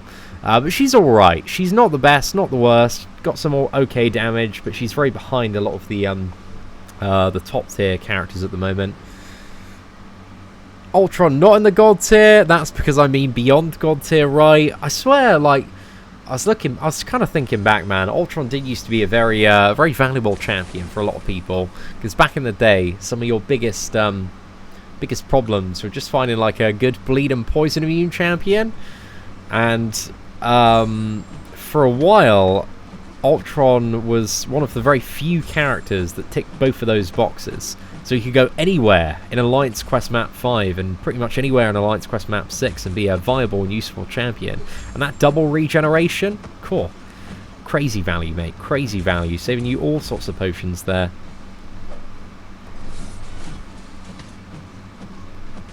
Oh no, I thought we'd special too. Okay, it's all good. We're fine, boys. We're fine. But yeah, Rit93 thank you so much for the super chat, man. Hope you're doing well.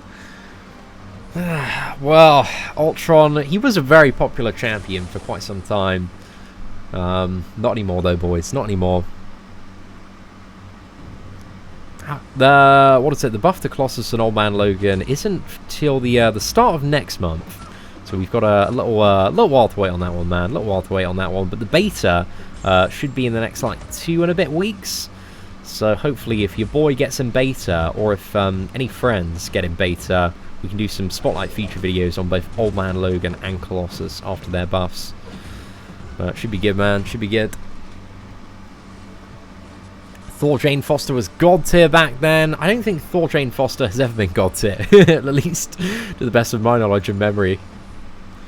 Is Angela really good, or should I rank for my Archangel? I would, if I was to pick one, man, I'd definitely go for Archangel over Angela in the majority of scenarios, but Angela can be useful for all sorts. Wait and see my Colossus video. I'm not going to do a video on Colossus's new animations till he gets buffed as well.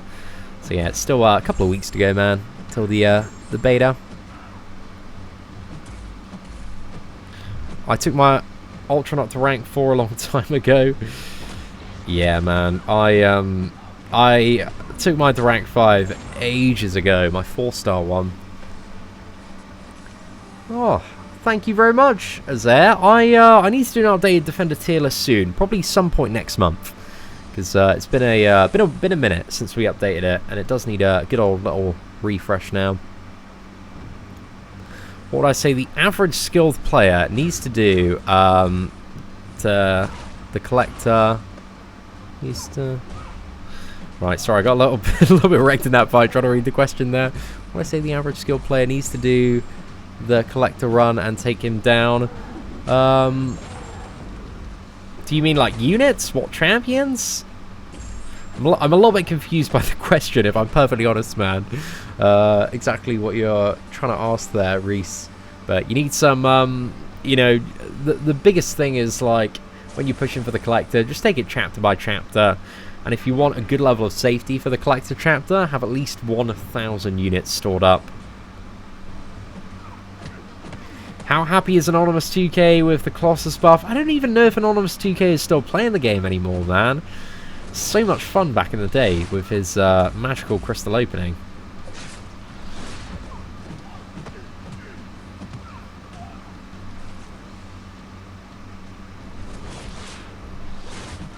No, right, that worked out quite well. Oh, thank you very much, Faisal. My ego certainly appreciates it. Seeing Red Hulk or Void? Void for the majority of scenarios, I would say, is overall the better character. But Red Hulk has his advantages in energy-based and mystic-based matchups. Should I rank 5 Domino or Emma Frost? If I had to pick one of those characters, I would definitely go for Domino. Domino at rank 5 is crazy, mate. Absolutely crazy. I have zero regrets in my rank 5 Domino. She is just an absolutely phenomenal champion for questing and just zerging down and cheesing so much content where you can just spam that heavy attack.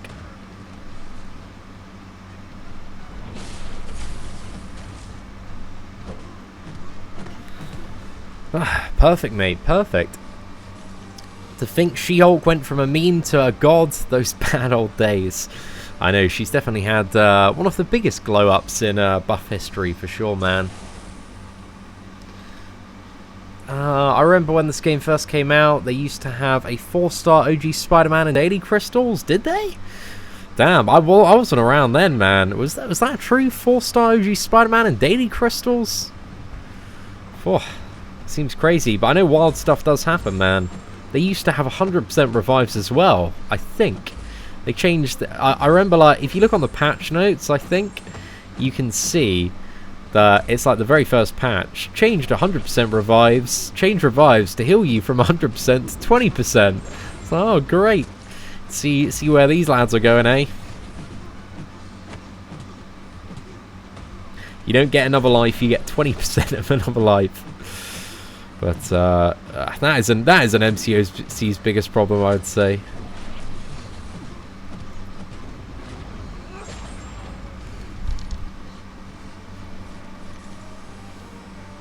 How long do I think it'll be before I go Cavalier on Whale Milker? It's really difficult to say, just because it's all dependent on the RNG that I get in my 5-star champion roster.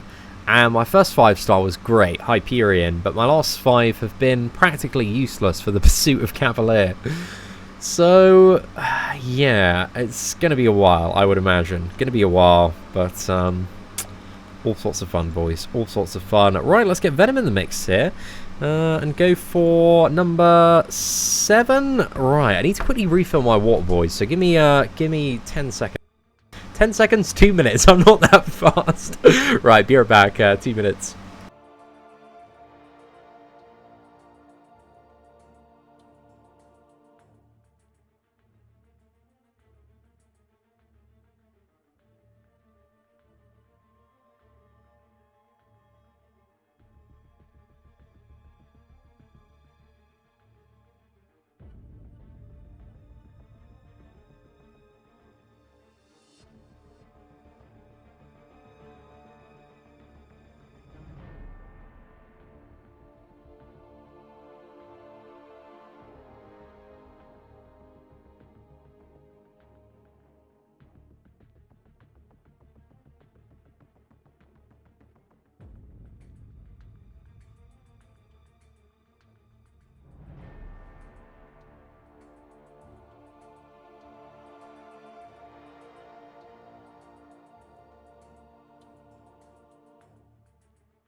Alright. We are back, lads. Let's get cracking on. We have 6 more paths to do, and then I think I'll probably do the completion of Heroic.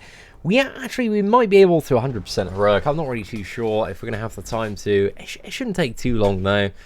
It's the power index isn't that high in comparison. So we'll see, man. Who should I rank 5, Domino or Starkey? Oh, that is a tricky one, man. I'd say there are really good arguments for both, but if you do have a 5 and 6 star version of the full Domino Trinity, I'd be a little bit tempted to go for her over Starkey, but it depends on what you need, really, and exactly what content you're trying to shoot for next. But they're both great to have at rank 5, at least in my opinion. Can you believe that I win a match on 1% health? It was so scary. I am proud of you there, Assassin. Great work, dude. But hey, when you become a really good player, man, you're going to be playing like every single matchup on 1% health. You're an absolute beast. Seatin, who's a better rank up option? Killmonger, Hyperion, or Cull Obsidian? I would say out of those 3, I gravitate to either Hyperion or Cull Obsidian. Probably Hyperion if I had to pick one personally there, Darren. Will I be purchasing the single subscription every month? Maybe on Seatin, definitely not on Whale Milker. I don't really know if I like care about it that much, you know. But I might do it just for the small perks and benefits of if I want to open a couple of features. I can, you know, save 8,000 5-star shards. It's kind of like $10 for 8k 5-star shards, plus like another 4k from the weekly event stuff if I smash that out and get that done. So, I don't know, maybe. What's the new patch for? The new patch is for the new event that's coming out today, and the new characters that are coming out both tomorrow and also in 2 weeks' time. Sunspot and also Warlock. Yo, what is up, Toby? Hope you're doing well. From yesterday, I got a 5-star Korg. Is he good for Act 5? He's okay for Act 5. We actually did a Korg gameplay video about a month ago on the channel, so if you type in 5-star Korg Seatin, you can check me playing him. He's not really like the best champion to play though. A little bit more awkward than some other characters, but some people really like him. But there hasn't been too much love for playing Korg knocking about.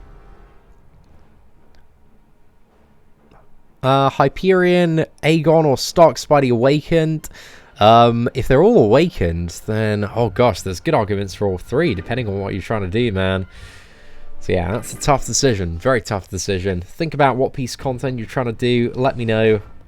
And, I'll try my best. When it comes to, like, giving rank up advice, lads, just to throw it out there, it's really hard for me to give you, like, a good answer unless I know the star of the character, what rank you want to take him to, and what you're trying to do next in the game. Like, what's your priority, what's your focus? Trying to do Act 6, Variant 2, Variant 1, or, you know, farm a little bit of Alliance War, Alliance Quest. Because that's obviously, I need to make a little, like, template sheet for rank up and gameplay questions, man. All the stuff I need to know to give a decent answer. Hey, Seatin, would I awaken a 4-star rank 5 blade or a Mega Red? If I had a lot of signature stones, I would go for a Mega Red.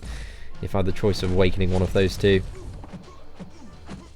Because Mega Red's awakening ability is crazy for the character's damage output, but providing you have a lot of signature stones in.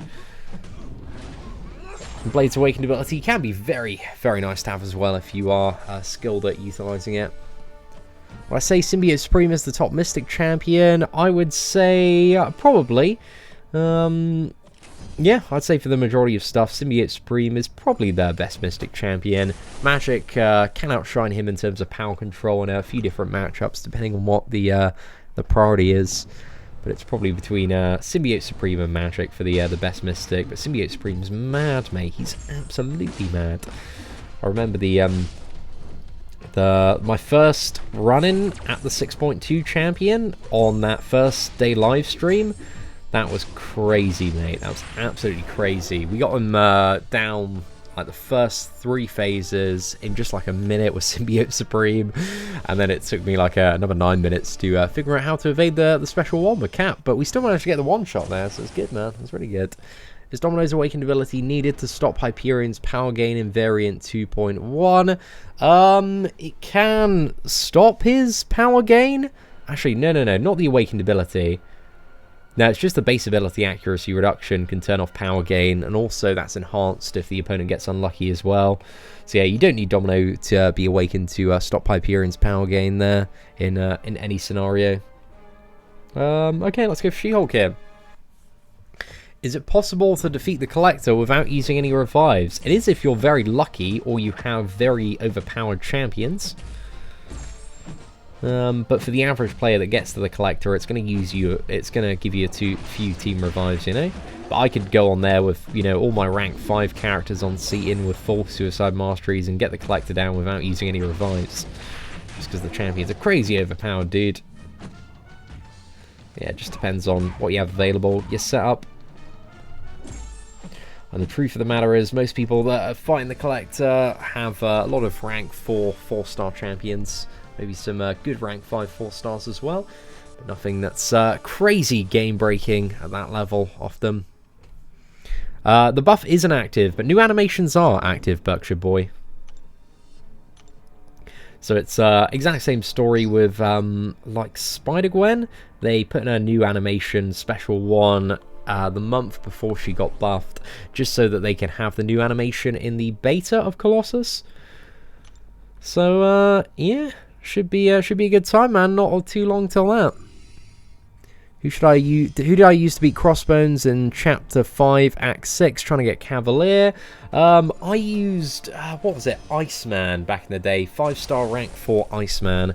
But you just need a solid bleed immune character with a lot of damage output. Ghost is really good. Aegon's really good. You could revive with Corvus. I think you can do it with Domino, Archangel, and Blade.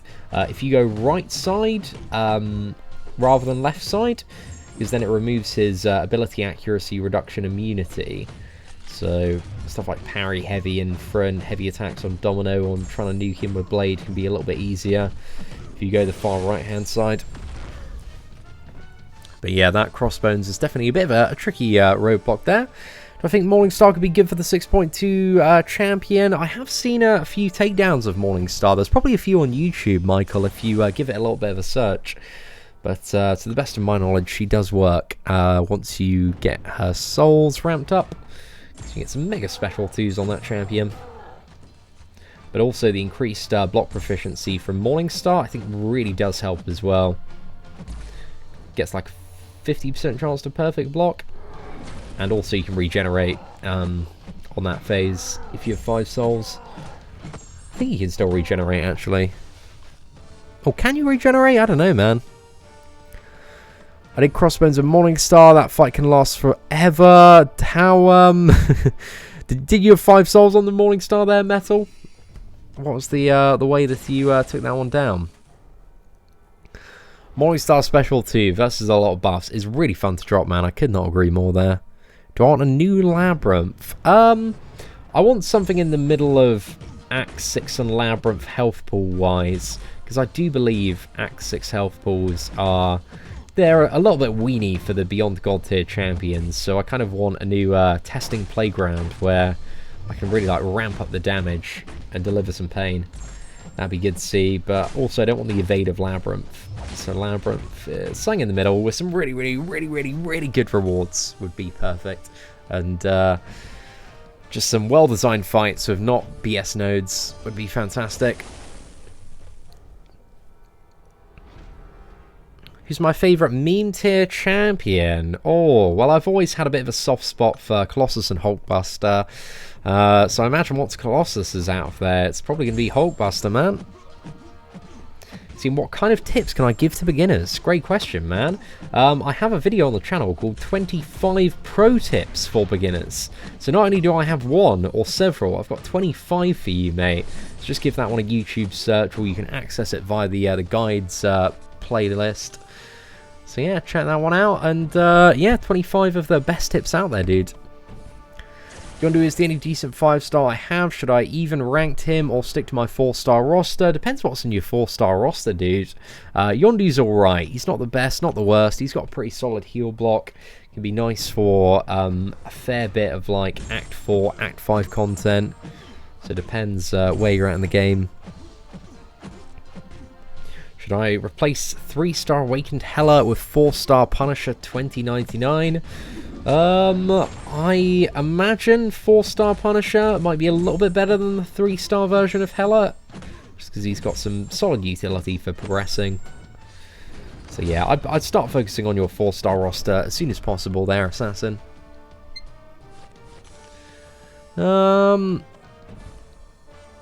Yes, I remember you saying that earlier, Cobster. Have you got a video? Has anybody tweeted me a video of that? Let's have a look. Oh, dude. Oh, no, the bug that you're talking about there, that's not a bug. That's an intended bit of the fight, man. If you, yeah, if you don't kill him as soon as you remove that indestructible and let him throw a special one, dude, you are screwed. So you've got to make sure you bait out a special attack and then kill him before you let him get another special again or let him get the regeneration again. So yeah, it's a finesse on the timing there, man, but that's always the way that the fighters work, so you've just got to be careful that you just don't push him above 10% health, and as soon as you remove that last indestructible, you've got to smack that special attack straight away, dude. It's very, very punishing, man, but it's always the way that that fight has worked, to the best of my knowledge, even since the update. Got a fair few 5-star champions to rank 5. Who are my top 3? Oh, who are my top 3? I don't know. I play all sorts of characters. I really love my Nick Fury at the moment. I use him for a lot of stuff. The Blade, the Stark have done so much for me as well. I love my Captain America Infinity War. Love my Hyperion. I love my Domino. I really enjoy my Havoc. I don't have like a single 5-star rank 5 that I regret, and they're all great in their own interesting different ways. But Ghost 6-star rank 2 is amazing as well. Love her, man. Great investment for the tier 5 basic. Oh, is it like really bugged? Okay. Again, I haven't seen like any videos, but I know that if he like regenerates with a special one, or I think the awakened ability, if you're just doing it in one shot, just make that fight pain in the ass, boys.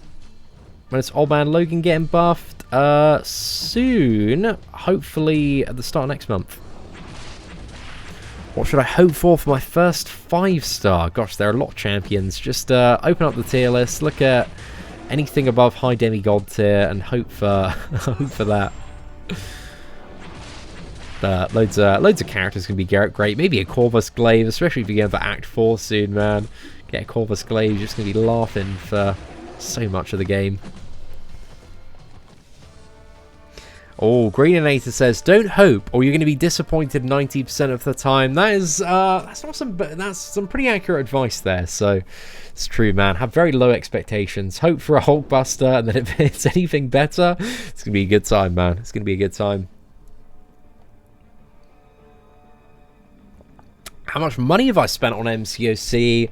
Well, probably around this point about $26,000 over my almost 4 years of playing this game. But I do this as a business, man. You know, I open crystals to, you know, have more YouTube views and advertisements so I can get money off the ads, and also negotiate more lucrative sponsored deals and all of that fun stuff that comes around running an online YouTube business. So I do this professionally, so I'm a little bit of a an interesting scenario, but I know many whales in this game, man, that have spent well over 6 figures, well over 100 grand on this game, and a lot of people in the top 50 to top 100 have probably spent anywhere between about $500,000 and a few million, I would assume.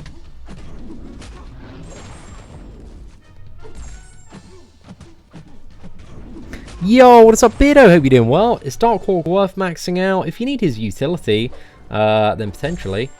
But it really depends what you need Dark Hawk for. He's a great double immunities champion, bit of regeneration, good heal block off the special 3. Very solid damage output after that special 3 mode. So it depends what you need him for, man. It depends what you need him for. Pardon me.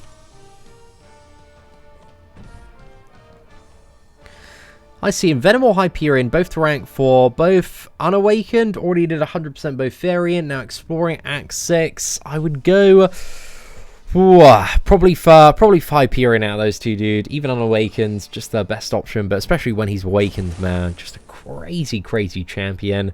But you could get a 2015-2016 gem from variant number 3 that's coming out, bro. There's going to be, what is it, 3 more chances at gems? So there is a chance you could get a double Cosmic next month, and you can take both of them up to rank 4. So I'm just throwing that one out there, dude. That might be a potential line of play. Yo, what is up, Tim? Thank you very much for the super chat. Looking forward to the new content later today. 200 shards for our next 6-star. Hopefully it's a good one. Tim, be sure to wait till next Tuesday, because you've got a lot of really good champions like Cat Marvel, Nick Fury, Cull Obsidian, Human Torch entering the 6-star basic. Also Carnage. So there's a lot of really good stuff entering, man. So it has a bit more value if you do wait till next Tuesday to open it. So that'd be my advice there, Tim. But thank you very much for the $5 super chat. Certainly do appreciate it as well.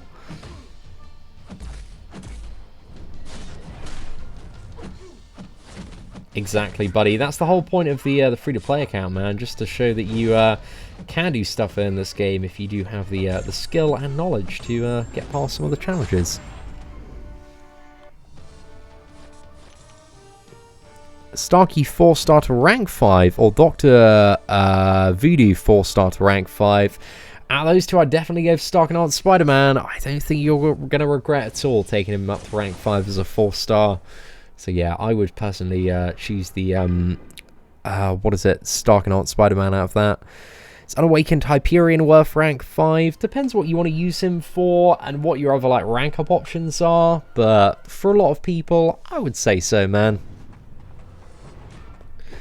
Great tip. I would hate to awaken Jane Thor. Yeah, man. Reduces the chance of you awakening Jane Thor and increases the chance of you getting a 6-star Beyond God tier champion.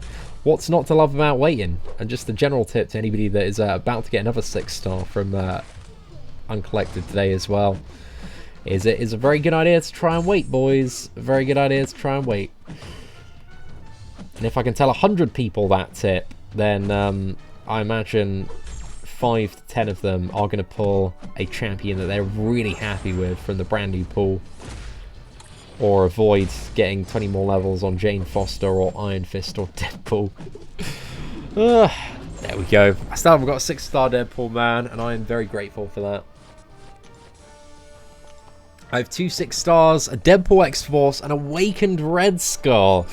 Oh, certainly not the 6-star champions that people really want in their roster there, dude. So certainly my condolences to you.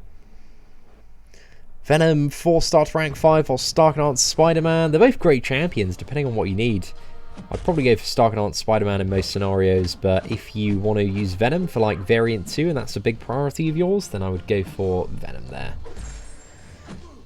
Any Corvus tips besides finishing his missions? If you have a look on the channel, Jake, we did a Corvus gameplay feature video a few weeks ago, so just type in like 5-star Corvus, Beyond God tier, Seatin, and video should pop up, man.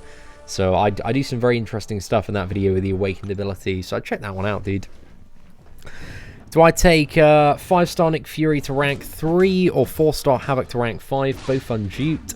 I would say I'd probably focus, personally, Royal Eyes, if you do have deep wounds, on the Nick Fury, because when you do get him awakened, he's going to be amazing for the future. But also, Nick Fury has some of those valuable synergies in the game, so if you're doing a lot of content, especially when it comes to Act 6 stuff, you're going to be wanting to use Nick Fury a fair bit once you do get him awakened.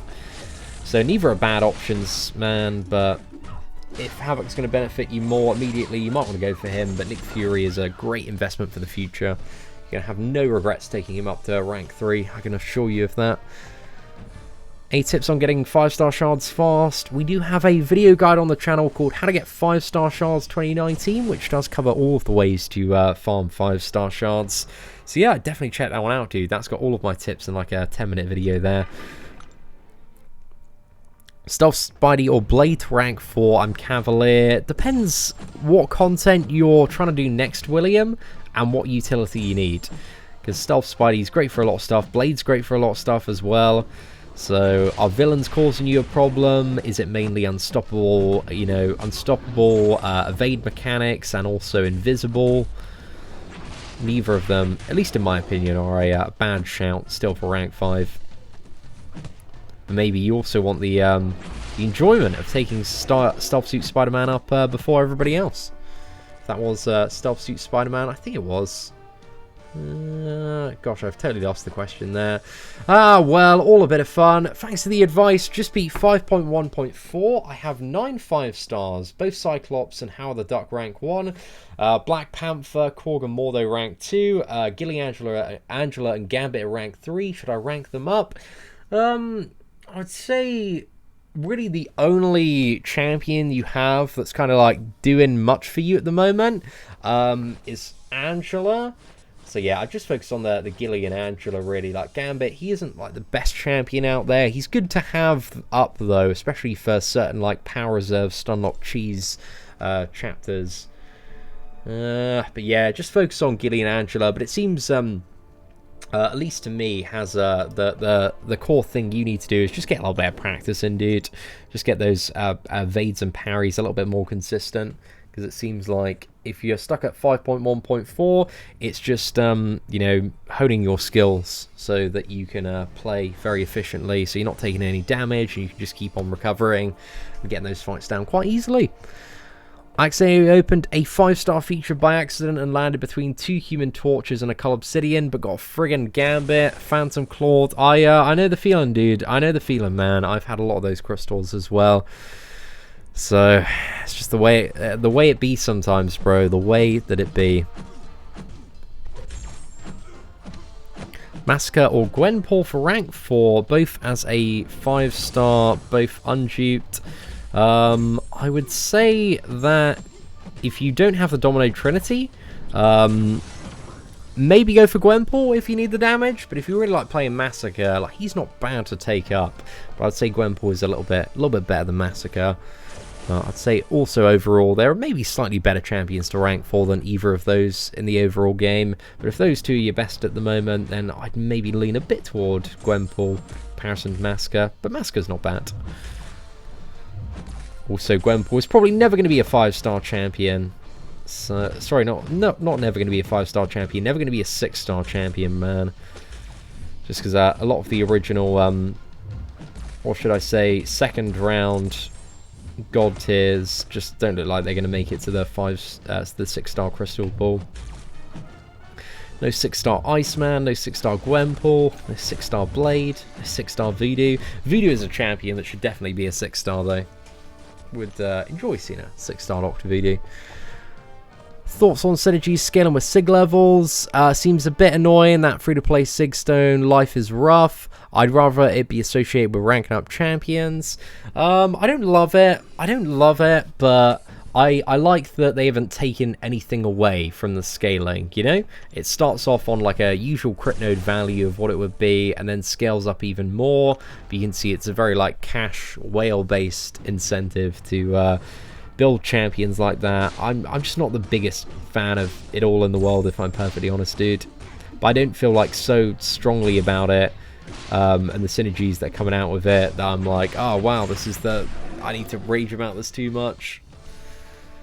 But it's just another fun way, and it's only on one champion for now, so hopefully they don't put that rubbish on too many champions. I don't think Walk has it, but I might be wrong on that one. What's that? Playing much Gigantic X, mate? Dude, I'm a straight up beast at Gigantic X. I haven't had too much time to play like this week, but last week I hit that game so hard, fuck. I've got like almost a full set of tier 5 legendary gear on every single champion. I'm like level 36 at the moment. So yeah, I love Gigantic X. I just love to see the game get some actual marketing and publicity. because it's just not really getting any, man. But it's great. It definitely deserves it, at least in my opinion. The boss fights are mad. Yo, what's up, Adam? Dude, I'm not doing too bad. How about yourself, mate? How's the whole house situation going? I think when we last spoke, you were, you know, looking at buying, looking at moving about the same time as myself. So I hope that's all going well for you, mate.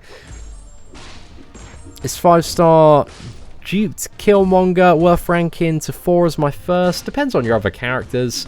Like, some people really like Killmonger at rank 4. Some people have found him a bit of a regret resource-wise. So he's all right, but I would say there are better champions to have as your first rank 4. But it depends, you know, who you have access to, really, the characters in your roster. Seen as 3-star Awakened Captain America or 3-star Sentry better. Depends which version of Captain America it is, dude. If it's Infinity War, it's Captain America. If not, it's the 3-star Sentry. I got Cap Infinity War, Science Gem, and rank 4 gem, and I miss ISO to take him up. You'll get there, Sebastian. The hardest parts are over, dude. Waiting for Diablo Immortal. When's the release date for that, man? Because I don't really have the expectation that it's going to be that good, but it's Diablo, you know. I got to give it a bit of a try. But I loved the memes that came from BlizzCon when they announced that game. That is certainly not the game that any Diablo fan really wanted to see at all. Sorted, mate. Do I think Spider-Gwen is worth a 2015 gem? Yeah, definitely, dude. Spider-Gwen, Luke Cage, and Hulk, I would say, probably the top 3 options there. When the Warlock monthly event starts, bro, it's 4 hours and 20 minutes from now, so not too much longer. Hype, Medusa, or Havoc, both unduped, 5 stars. Which one would I take up? Probably Hyperion, man, if I had to pick one. And then, yeah, I mean, there's good arguments for all 3 of those champions, but Hyperion is just so good that he just needs to have priority, at least in my opinion. But I love Hyperion, man. I'm such a big fan. We only have 2 more runs to go, and then we can 100% Master. This actually has gone really quick, man. Master is nowhere near the health pool and annoyance of Uncollected or Epic. These class strips. Wasn't that the one that came out on mobile and people asked if it was an April Fool's joke? That is the one, man. That is the one. Just because Diablo is a big franchise, man. It's been going for ages. They are very well known and very popular games amongst some hardcore Blizzard fans. So to have that taken from an Epic PC game and converted into mobile, free-to-play is not what people wanted, and I can very much understand why. Yo, what's up, Hector? How's it going, mate? Dude, have you been playing about with Sunspot at all from the CCP? I watched a little bit of Cam's stream last night, but I'm looking for that sweet Sunspot gameplay, dude. I wanna see some of it, man. I wanna see, you know, is this champion legitimate hype? None of the big old content creators delivered on it last night, man, and I was just sat here crying. I woke up this morning, I was like, I'm ready to watch some Sunspot videos, I'm ready to get hype, and there were like none. So I'm holding you personally responsible, Hector. You let me down, dude. You let me down. Because I saw some big special 2s from Sunspot on Cam's stream last night, man. Oh, it's looking good. Looking very good. Oh, the 6.2 champion is regenerating while indestructible there, man. Ah, apparently Sunspot Special 2 is already broken, not doing nearly as much damage as it's supposed to. Well, I hope we see a big buff, man. A big buff. Saw some great ones on Cam stream last night, man. I was like, wow, that's some crazy damage, but they want to make him the Namor of Special 2s. Go for it, mate. Go for it. Or the Havoc of Special 2s, should I say. No, updated too late, so they didn't give you the champion. They are being mean to you. Oh, damn it, bro. Damn it. Just savage. Savage behavior.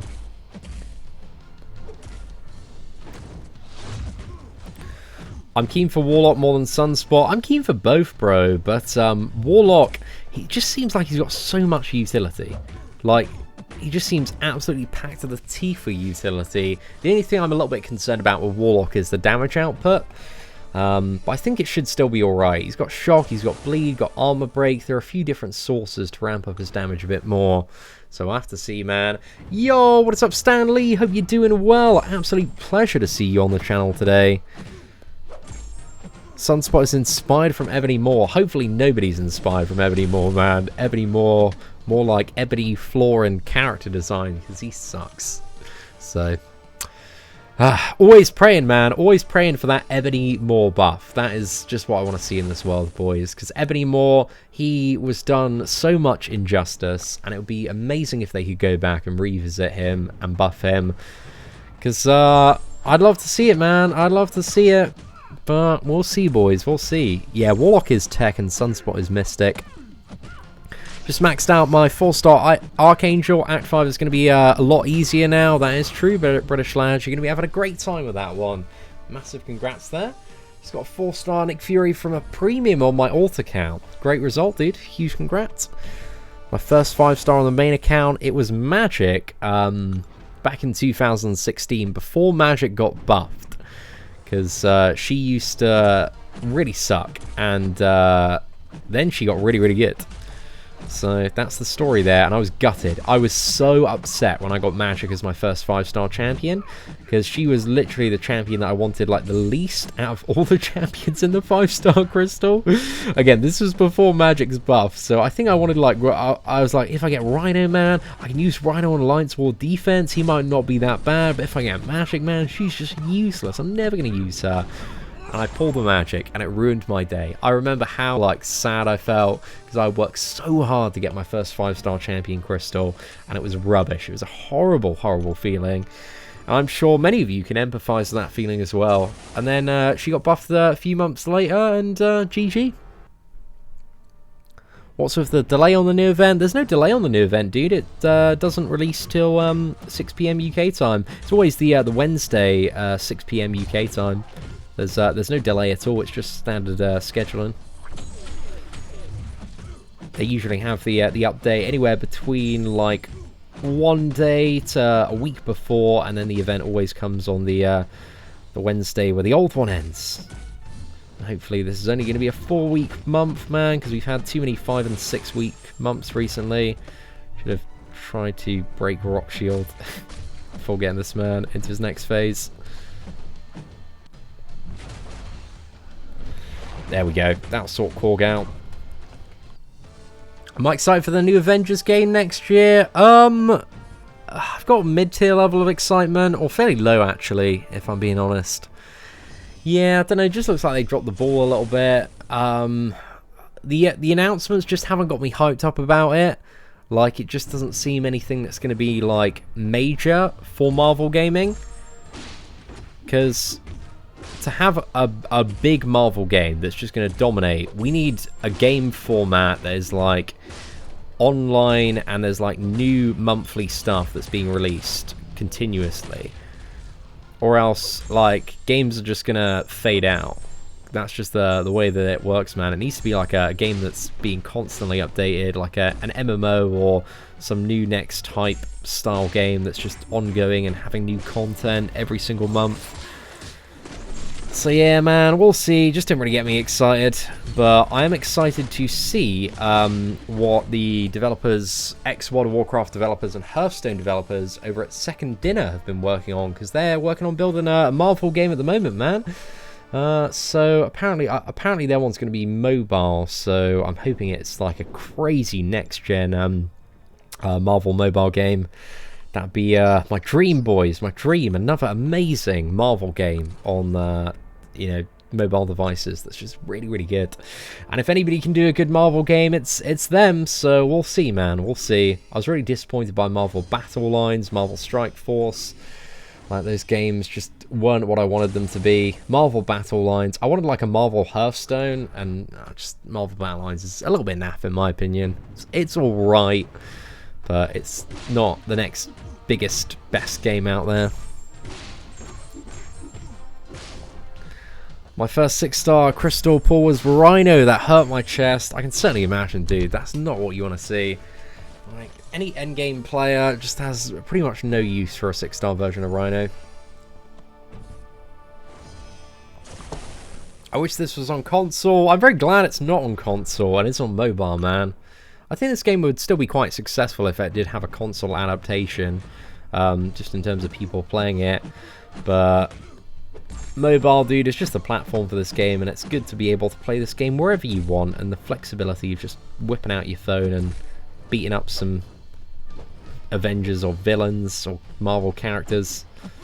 It's remarkably enjoyable. It does a tribute to the crazy money-making success of this game. What about Future Fight? Future Fight is not bad. They've been doing really, really well recently, to the best of my knowledge, and they have some awesome champion animations. So Future Fight and MCOC are two great mobile games. I kind of like a bit more of a Future Fight. The graphics just don't really do it for me, and I still think the combat and movement could be a little bit more fluid in comparison to other like action or RPG games I've played. But it's pretty good, man. A lot of people really do enjoy Marvel Future Fight. I'm just being overly critical here, and obviously there's a lot of improvements MCOC could have, but between MCOC and Marvel Future Fight, man, Marvel Contest of Champions makes all of the money. Like, it's ridiculous. I think MCOC probably makes about anywhere between 5 to 20 times the money Future Fight does. Like, the chart rankings are just so dominated for Marvel games by MCOC, and Marvel Future Fight is lucky to often come into the top 100, or top 50 should I say. I think it's a little bit more profitable nowadays than it was previously.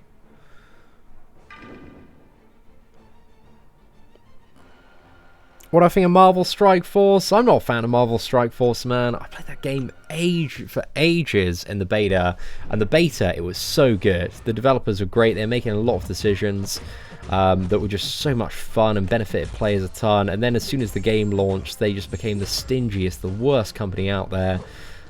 So I have zero desire to play Marvel Strike Force. And the content that they release is like so slow in terms of the pacing, man. Like every single month, back when I used to play, they release an event and I was like done with that event in like 10 minutes. I had nothing to do and I was just doing the same old raids over again. So boring, so quick. So yeah, I had my time with Marvel Strike Force, but I'm just not fussed about it nowadays.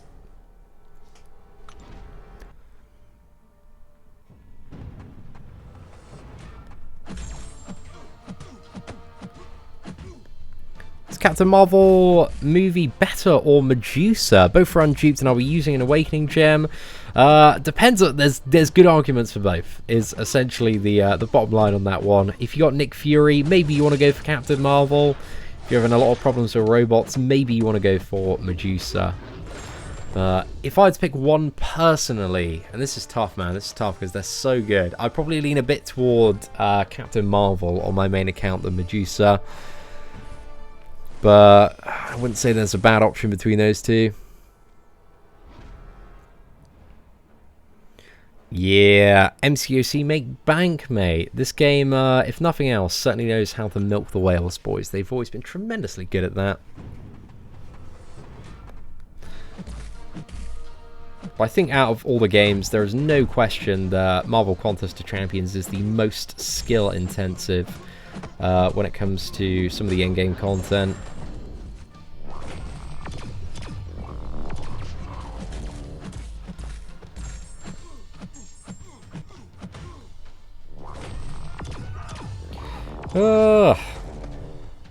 I need to get good at evading Havoc Special 1. I noticed this morning, I was looking at the Warlock animation video on Otrix's channel, and Warlock Special 1 has the same timing, I think, as Havoc Special 1. So if you get avoiding Havoc Special 1, you're going to have an alright time. And Warlock Special 2 actually looks super easy to evade and deal with. So yeah, we'll see what happens, boys. What champions are really annoying to fight against? Domino, Thing, Nick Fury, Invisible Woman, Annihilus, Mr. Sinister, Havoc, Mysterio. There are plenty of champions that are insanely annoying in this game. Any thoughts on Variant 3 and the difficulty? I reckon, hopefully, it's like somewhere between Variant 2 and Variant 1. Because I know having the 2016 rank-up gem as well as the 2015 one, it's like a double-year rank-up gem now. That's going to make it a little bit more valuable reward-wise. But yeah, we'll see, man. We'll see what happens. It's really tough to tell until the actual piece of content does come out. Will I be streaming the new event? We will be in about 4 hours' time, dude. Yeah, Mysterio's crazy annoying to fight. I couldn't agree more. But there we go, 100% master. So, yeah, certainly not too bad, boys. Certainly not too bad. We're going to save all this stuff up for a big free-to-play crystal opening coming soon-ish, I would assume. And let's jump into a little bit of heroic. Now, heroic, do I want to do it 100%? I should do it 100% because there's a lot of 4-star shards, man. A lot of them. So let's just do it. Let's just, you know, knuckle down, get it done, go to the souvenir shop. We need 12 of these level 3 permission slips to get it all done. And then we should have some tokens left over after that as well. Let's go to event quest. Let's trip that one over to heroic. Go to week 1. And start smashing, boys. Okay, who's week 1? It's Spider-Man and Green Goblin. So let's go for classic Spidey first. 1 star, chuck him in. And hopefully this is going to be even quicker, boys. Even quicker. Slim Richards, I'm gonna pass on that one, man. But I certainly do appreciate the offer, man. It's incredibly nice of you to extend such a personal and generous offer there. 5-star Awakening Gem on Archangel or Sinister, or wait for Old Man Logan update and reconsider. I can tell you that you're probably not going to regret using it on Archangel, unless you want to save it for Namor or a Mega Red in the future. So yeah, Archangel's definitely the best to awaken out of all of those. Old Man Logan update, I don't think his awakened ability was as essential as Archangel's is when I was reading through the buff. So yeah, Archangel's probably your best immediate option, but you know, you've got to maybe consider that you might get a Namor or Omega in the future, and those characters are crazy good when you've got them awakened, and a lot of Sig Stones in as well.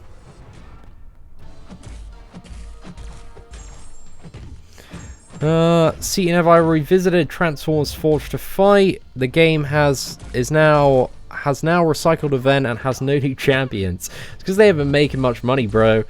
Like, that's what happens, man. I think they're just trying to get the most out of the assets that they sunk into that game.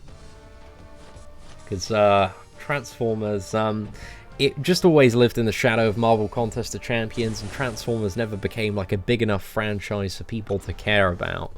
Like, we are very lucky in Marvel Contest of Champions that we do have the Marvel IP. Because, yeah, man, it's definitely one of those things that really does carry the game, especially around big, old, new movie releases.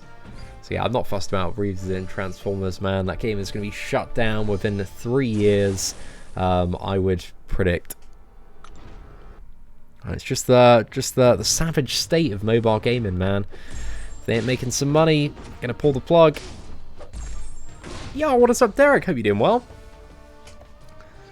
Warlock is a robot, so I'm assuming Medusa will work against him in the new Uncollected. You are probably correct there, dude. You are probably correct there. Unless he's immune to ability accuracy reduction or armor breaks. Maybe he's going to have a node that makes him immune to armor breaks. That could happen there. So yeah, we'll see, man. We'll see. If I was to predict what we're going to see on Warlock, it would be immune to armor breaks node, man. I reckon we might be seeing that one.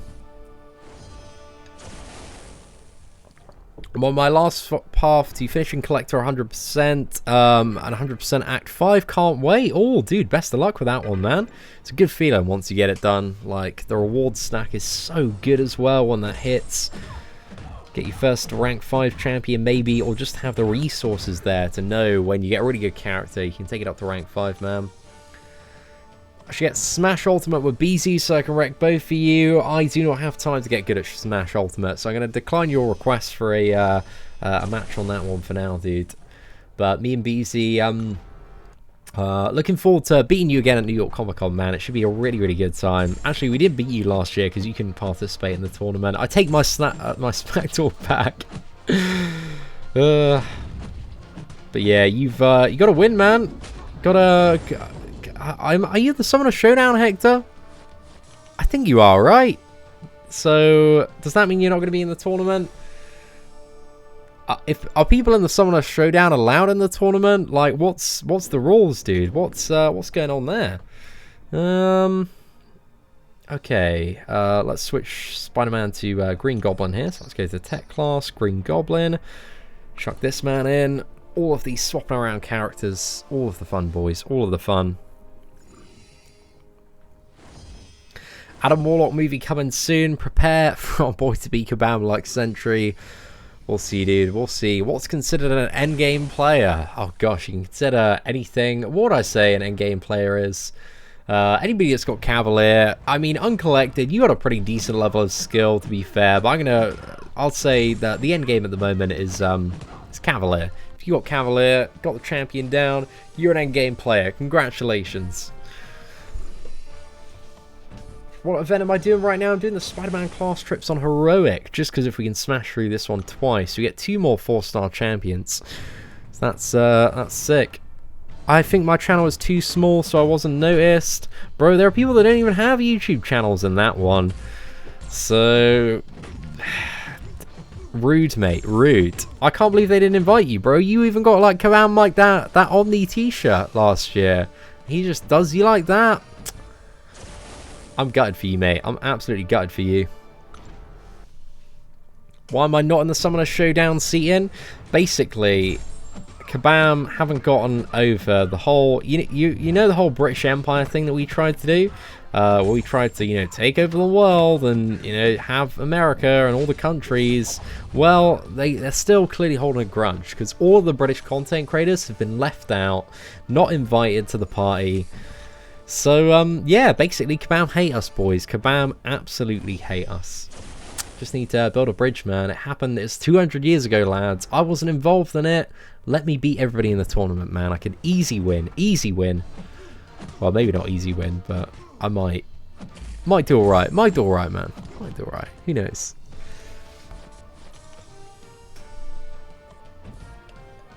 There are people that quit the game that got an invite. Yeah, bro, it's a very it's a very obscure list in certain areas. So I don't know why you didn't get an invite. Did you get an invite to the Summoner Showdown? Get a nice little trip to New York, Marvel HQ, living the dream, dude.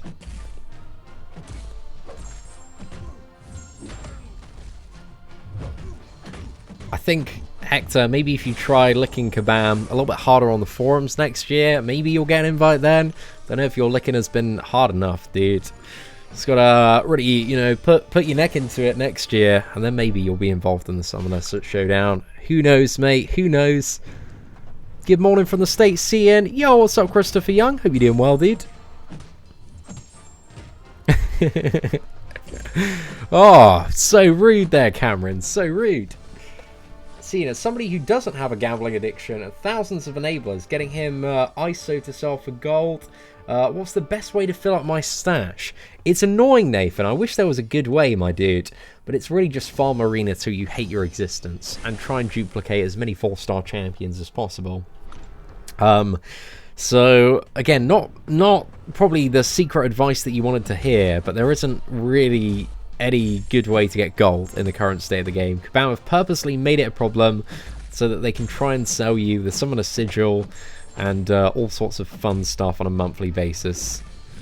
So yeah, I wish there was a solution, dude. A magical way to get gold that I could tell you.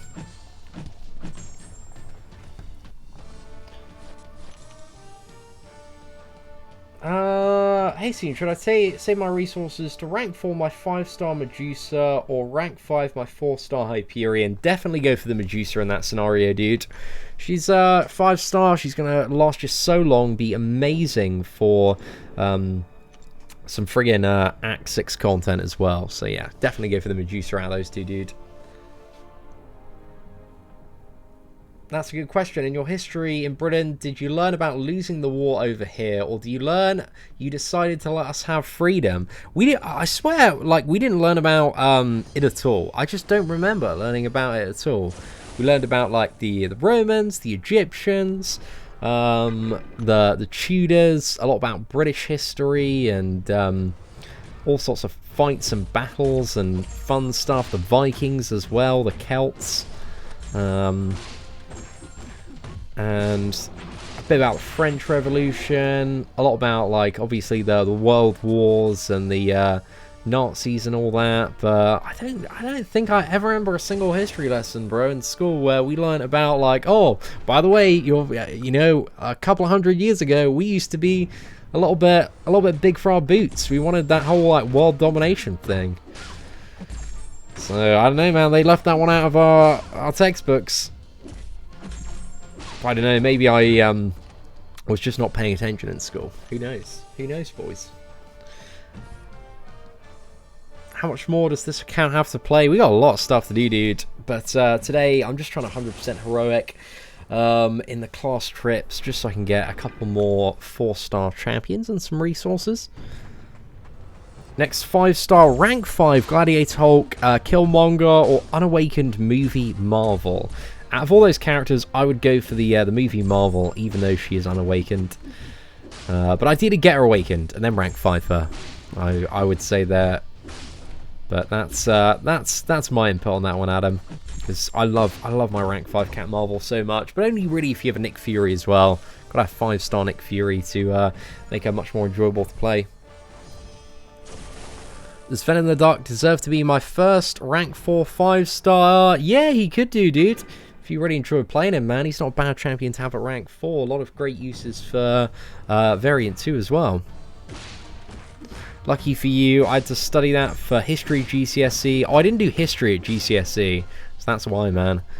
Because you pick your GCSEs. I did geography and what was it? Electronics and something else.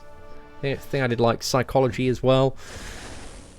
But I did a psychology A-level at GCSE because I finished like science a year earlier. I don't know why I finished science a year earlier. I shouldn't have done, because I got like all C's in my science. So I really wasn't ready to finish it a year earlier. But I don't really care. So fair play. Oh, let's have a bit of a look there, Hector. You got an invite, Legacy did, Cade, Pete, Captain Bay, everybody I'm staying with at NYCC, the people I competed with last year got an invite. Yeah, man, I know. It's a bit savage, bro. A bit savage they left you out, man. I feel sorry. Hashtag justice for Hector. Right now, you're the real winner in my heart. Results day next Monday, mate. Hopefully you get some good results. I got all like C's and D's in my GCSEs, and I ended up a professional gambling addict that plays video games in his parents' garden. So what I'm saying, lads, is anything's possible, providing you have the work and the drive to work, and also no shame to stoop to really low levels and just be a bit of an ass clown online. Well, it's a lot of blocked hits there, mate.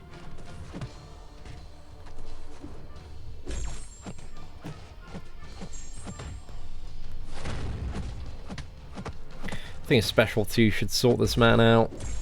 This one feels about the same pace as Master was going. We have 9 more quests to do, man. 9 more quests to do. That's it, boys. So much justice that needs to be served to Hector right now. I'm really hoping for a hard carry champ from the free 5-star calendar. A Mega Red and Namor would be top. It's not, how long is it now? Is it, I can't remember the exact amount of weeks. I think it's about like two months now till Namor's in the basic 5-star. So yeah, could be, man. Could be if you saved it up a little bit longer. But let's jump into number 2. So we got Doc Ock here. Let's chuck him in the team. There we go. And then we'll get the 3-star miles in for the next run.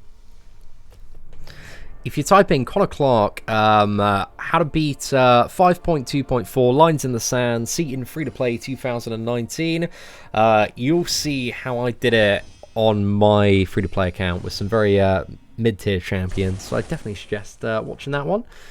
Should be able to help you out there. Season D's, you know, it's just I just had no oh no, I didn't want to go for this one. Don't know why I gravitated toward the class advantage there. I thought it was Darkhawk that we had. But yeah, I just had no motivation, Darren. I just wanted to play World of Warcraft and become the best raider in the world when I was like 15, 16 doing my GCSEs.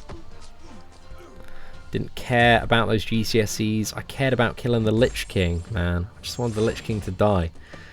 On, was it heroic difficulty? Was heroic the name of the harder version? I think it was heroic. That's all I cared about.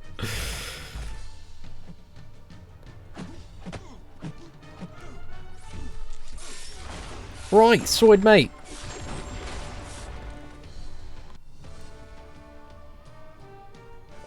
How do you roll She-Hulk's heavy into a combo? You've got to do it like Wasp. So, just one second, let me turn on the AC unit. It's getting well hot in here, boys. So, what you want to do is, when you're throwing the... You can only do it when the opponent's against the wall, that's the first thing to note. And then you've got to, like, medium, triple light. So, on that fourth hit, you need to then, like, charge a heavy without, like, taking your... finger off the screen. So you got to do it very, very quick. So it's kind of like a flick up off that fourth light. And you can only reliably do it, I think, when the opponent is against the wall. But you can be a bit cheeky sometimes as well. Hey, dude, the Lich King was tough, man. Was really, really tough. You had to get out of the file. And that was really tough for some of our other Alliance members to comprehend. Did I learn anything about, like, American colonies, or Roanoke, or Jamestown? I think I saw a documentary on Jamestown. Is that the one where he, Is that when he, like, poisons... Is that, like, that cult that took, like, cyanide? Or am I thinking of something completely different? I might be, man. I don't honestly know too much about American history. If MCOC lasts 50 more years, will I still be playing and entertaining us, Seatin? I don't know. Ask me in 50 years' time. I give this game 5 years, maybe if we're really lucky, or unlucky, depending on the decisions that they make. But yeah, I think MCOC, at the very least, has another 2 to 3 years left in it. But who knows, man? Like, honestly, what's going to happen in the future? I'm hyped for Warlock more than Sunspot. Fair play, dude. Warlock seems amazing with the utility, and the animations are crazy good. That was Jonestown. Oh, Jonestown, Jamestown. Too many towns, man. Too many towns. Yeah. All sorts of crazy stuff, eh? Chain your heavy to everything against everything except the fifth hit. Oh, that's good to know, man. Good to know. Yeah, again, I'm still learning to play She-Hulk, so it's good to know that you can hopefully reliably do that off every single combo. So yeah, it's just kind of like Wasp's heavy, if you're used to her. Should I rank 3 my 5-star Mysterio, or rank 5 Killmonger? If the Killmonger's a 4-star, I'd probably go for the 5-star version of Mysterio, dude. If I had to pick one. But Killmonger, he's not bad. Not bad to take up, man, if you need an evade counter. The Colts, man. The Colts. Yo, what's up, Omega Red? Hope you're doing well. Gonna tour the new house when it's ready. I don't... There'll be like a partial tour. A partial tour. Definitely a tour of the new studio, man. But I know the missus isn't keen on everybody seeing, you know, she's a little bit concerned. Because we have friends that are YouTubers that have accidentally shown a bit too much of their house and then had a lot of people turn up at their house. So I don't want to get to the... I want to be very careful to make sure I don't reveal anything that could show where my house is, if that makes sense. Because I don't want people turning up and harassing me. And I don't think I really have a problem with that at the moment. But maybe in the future, man. It's this thing with YouTube, you never really know how far it's going to go. I would not have predicted a few years ago that I'd get above like 50,000 subscribers, let alone like ever, let alone have 200 and a bit thousand at the moment. So just gotta be a little bit careful, man. Gotta be a little bit careful. Okay, 3-star miles we want for the secondary gate in this one. Let's go, man. I didn't get Sinister Lab calendar. It should arrive tomorrow, dude. I made the same mistake because if you logged into the game today without updating it, then you yeah, missed out on the Sinister Lab calendar the very first day, but you'll still get the full duration of it, I would assume, over the next month.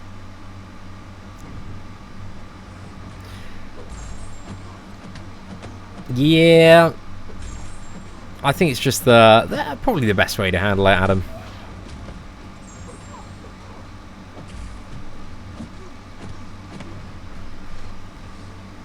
Don't want Kebab to come and get revenge. Oh, okay, right. 1 second, lads. 1 second. Sorry, it might be a call about the plumber.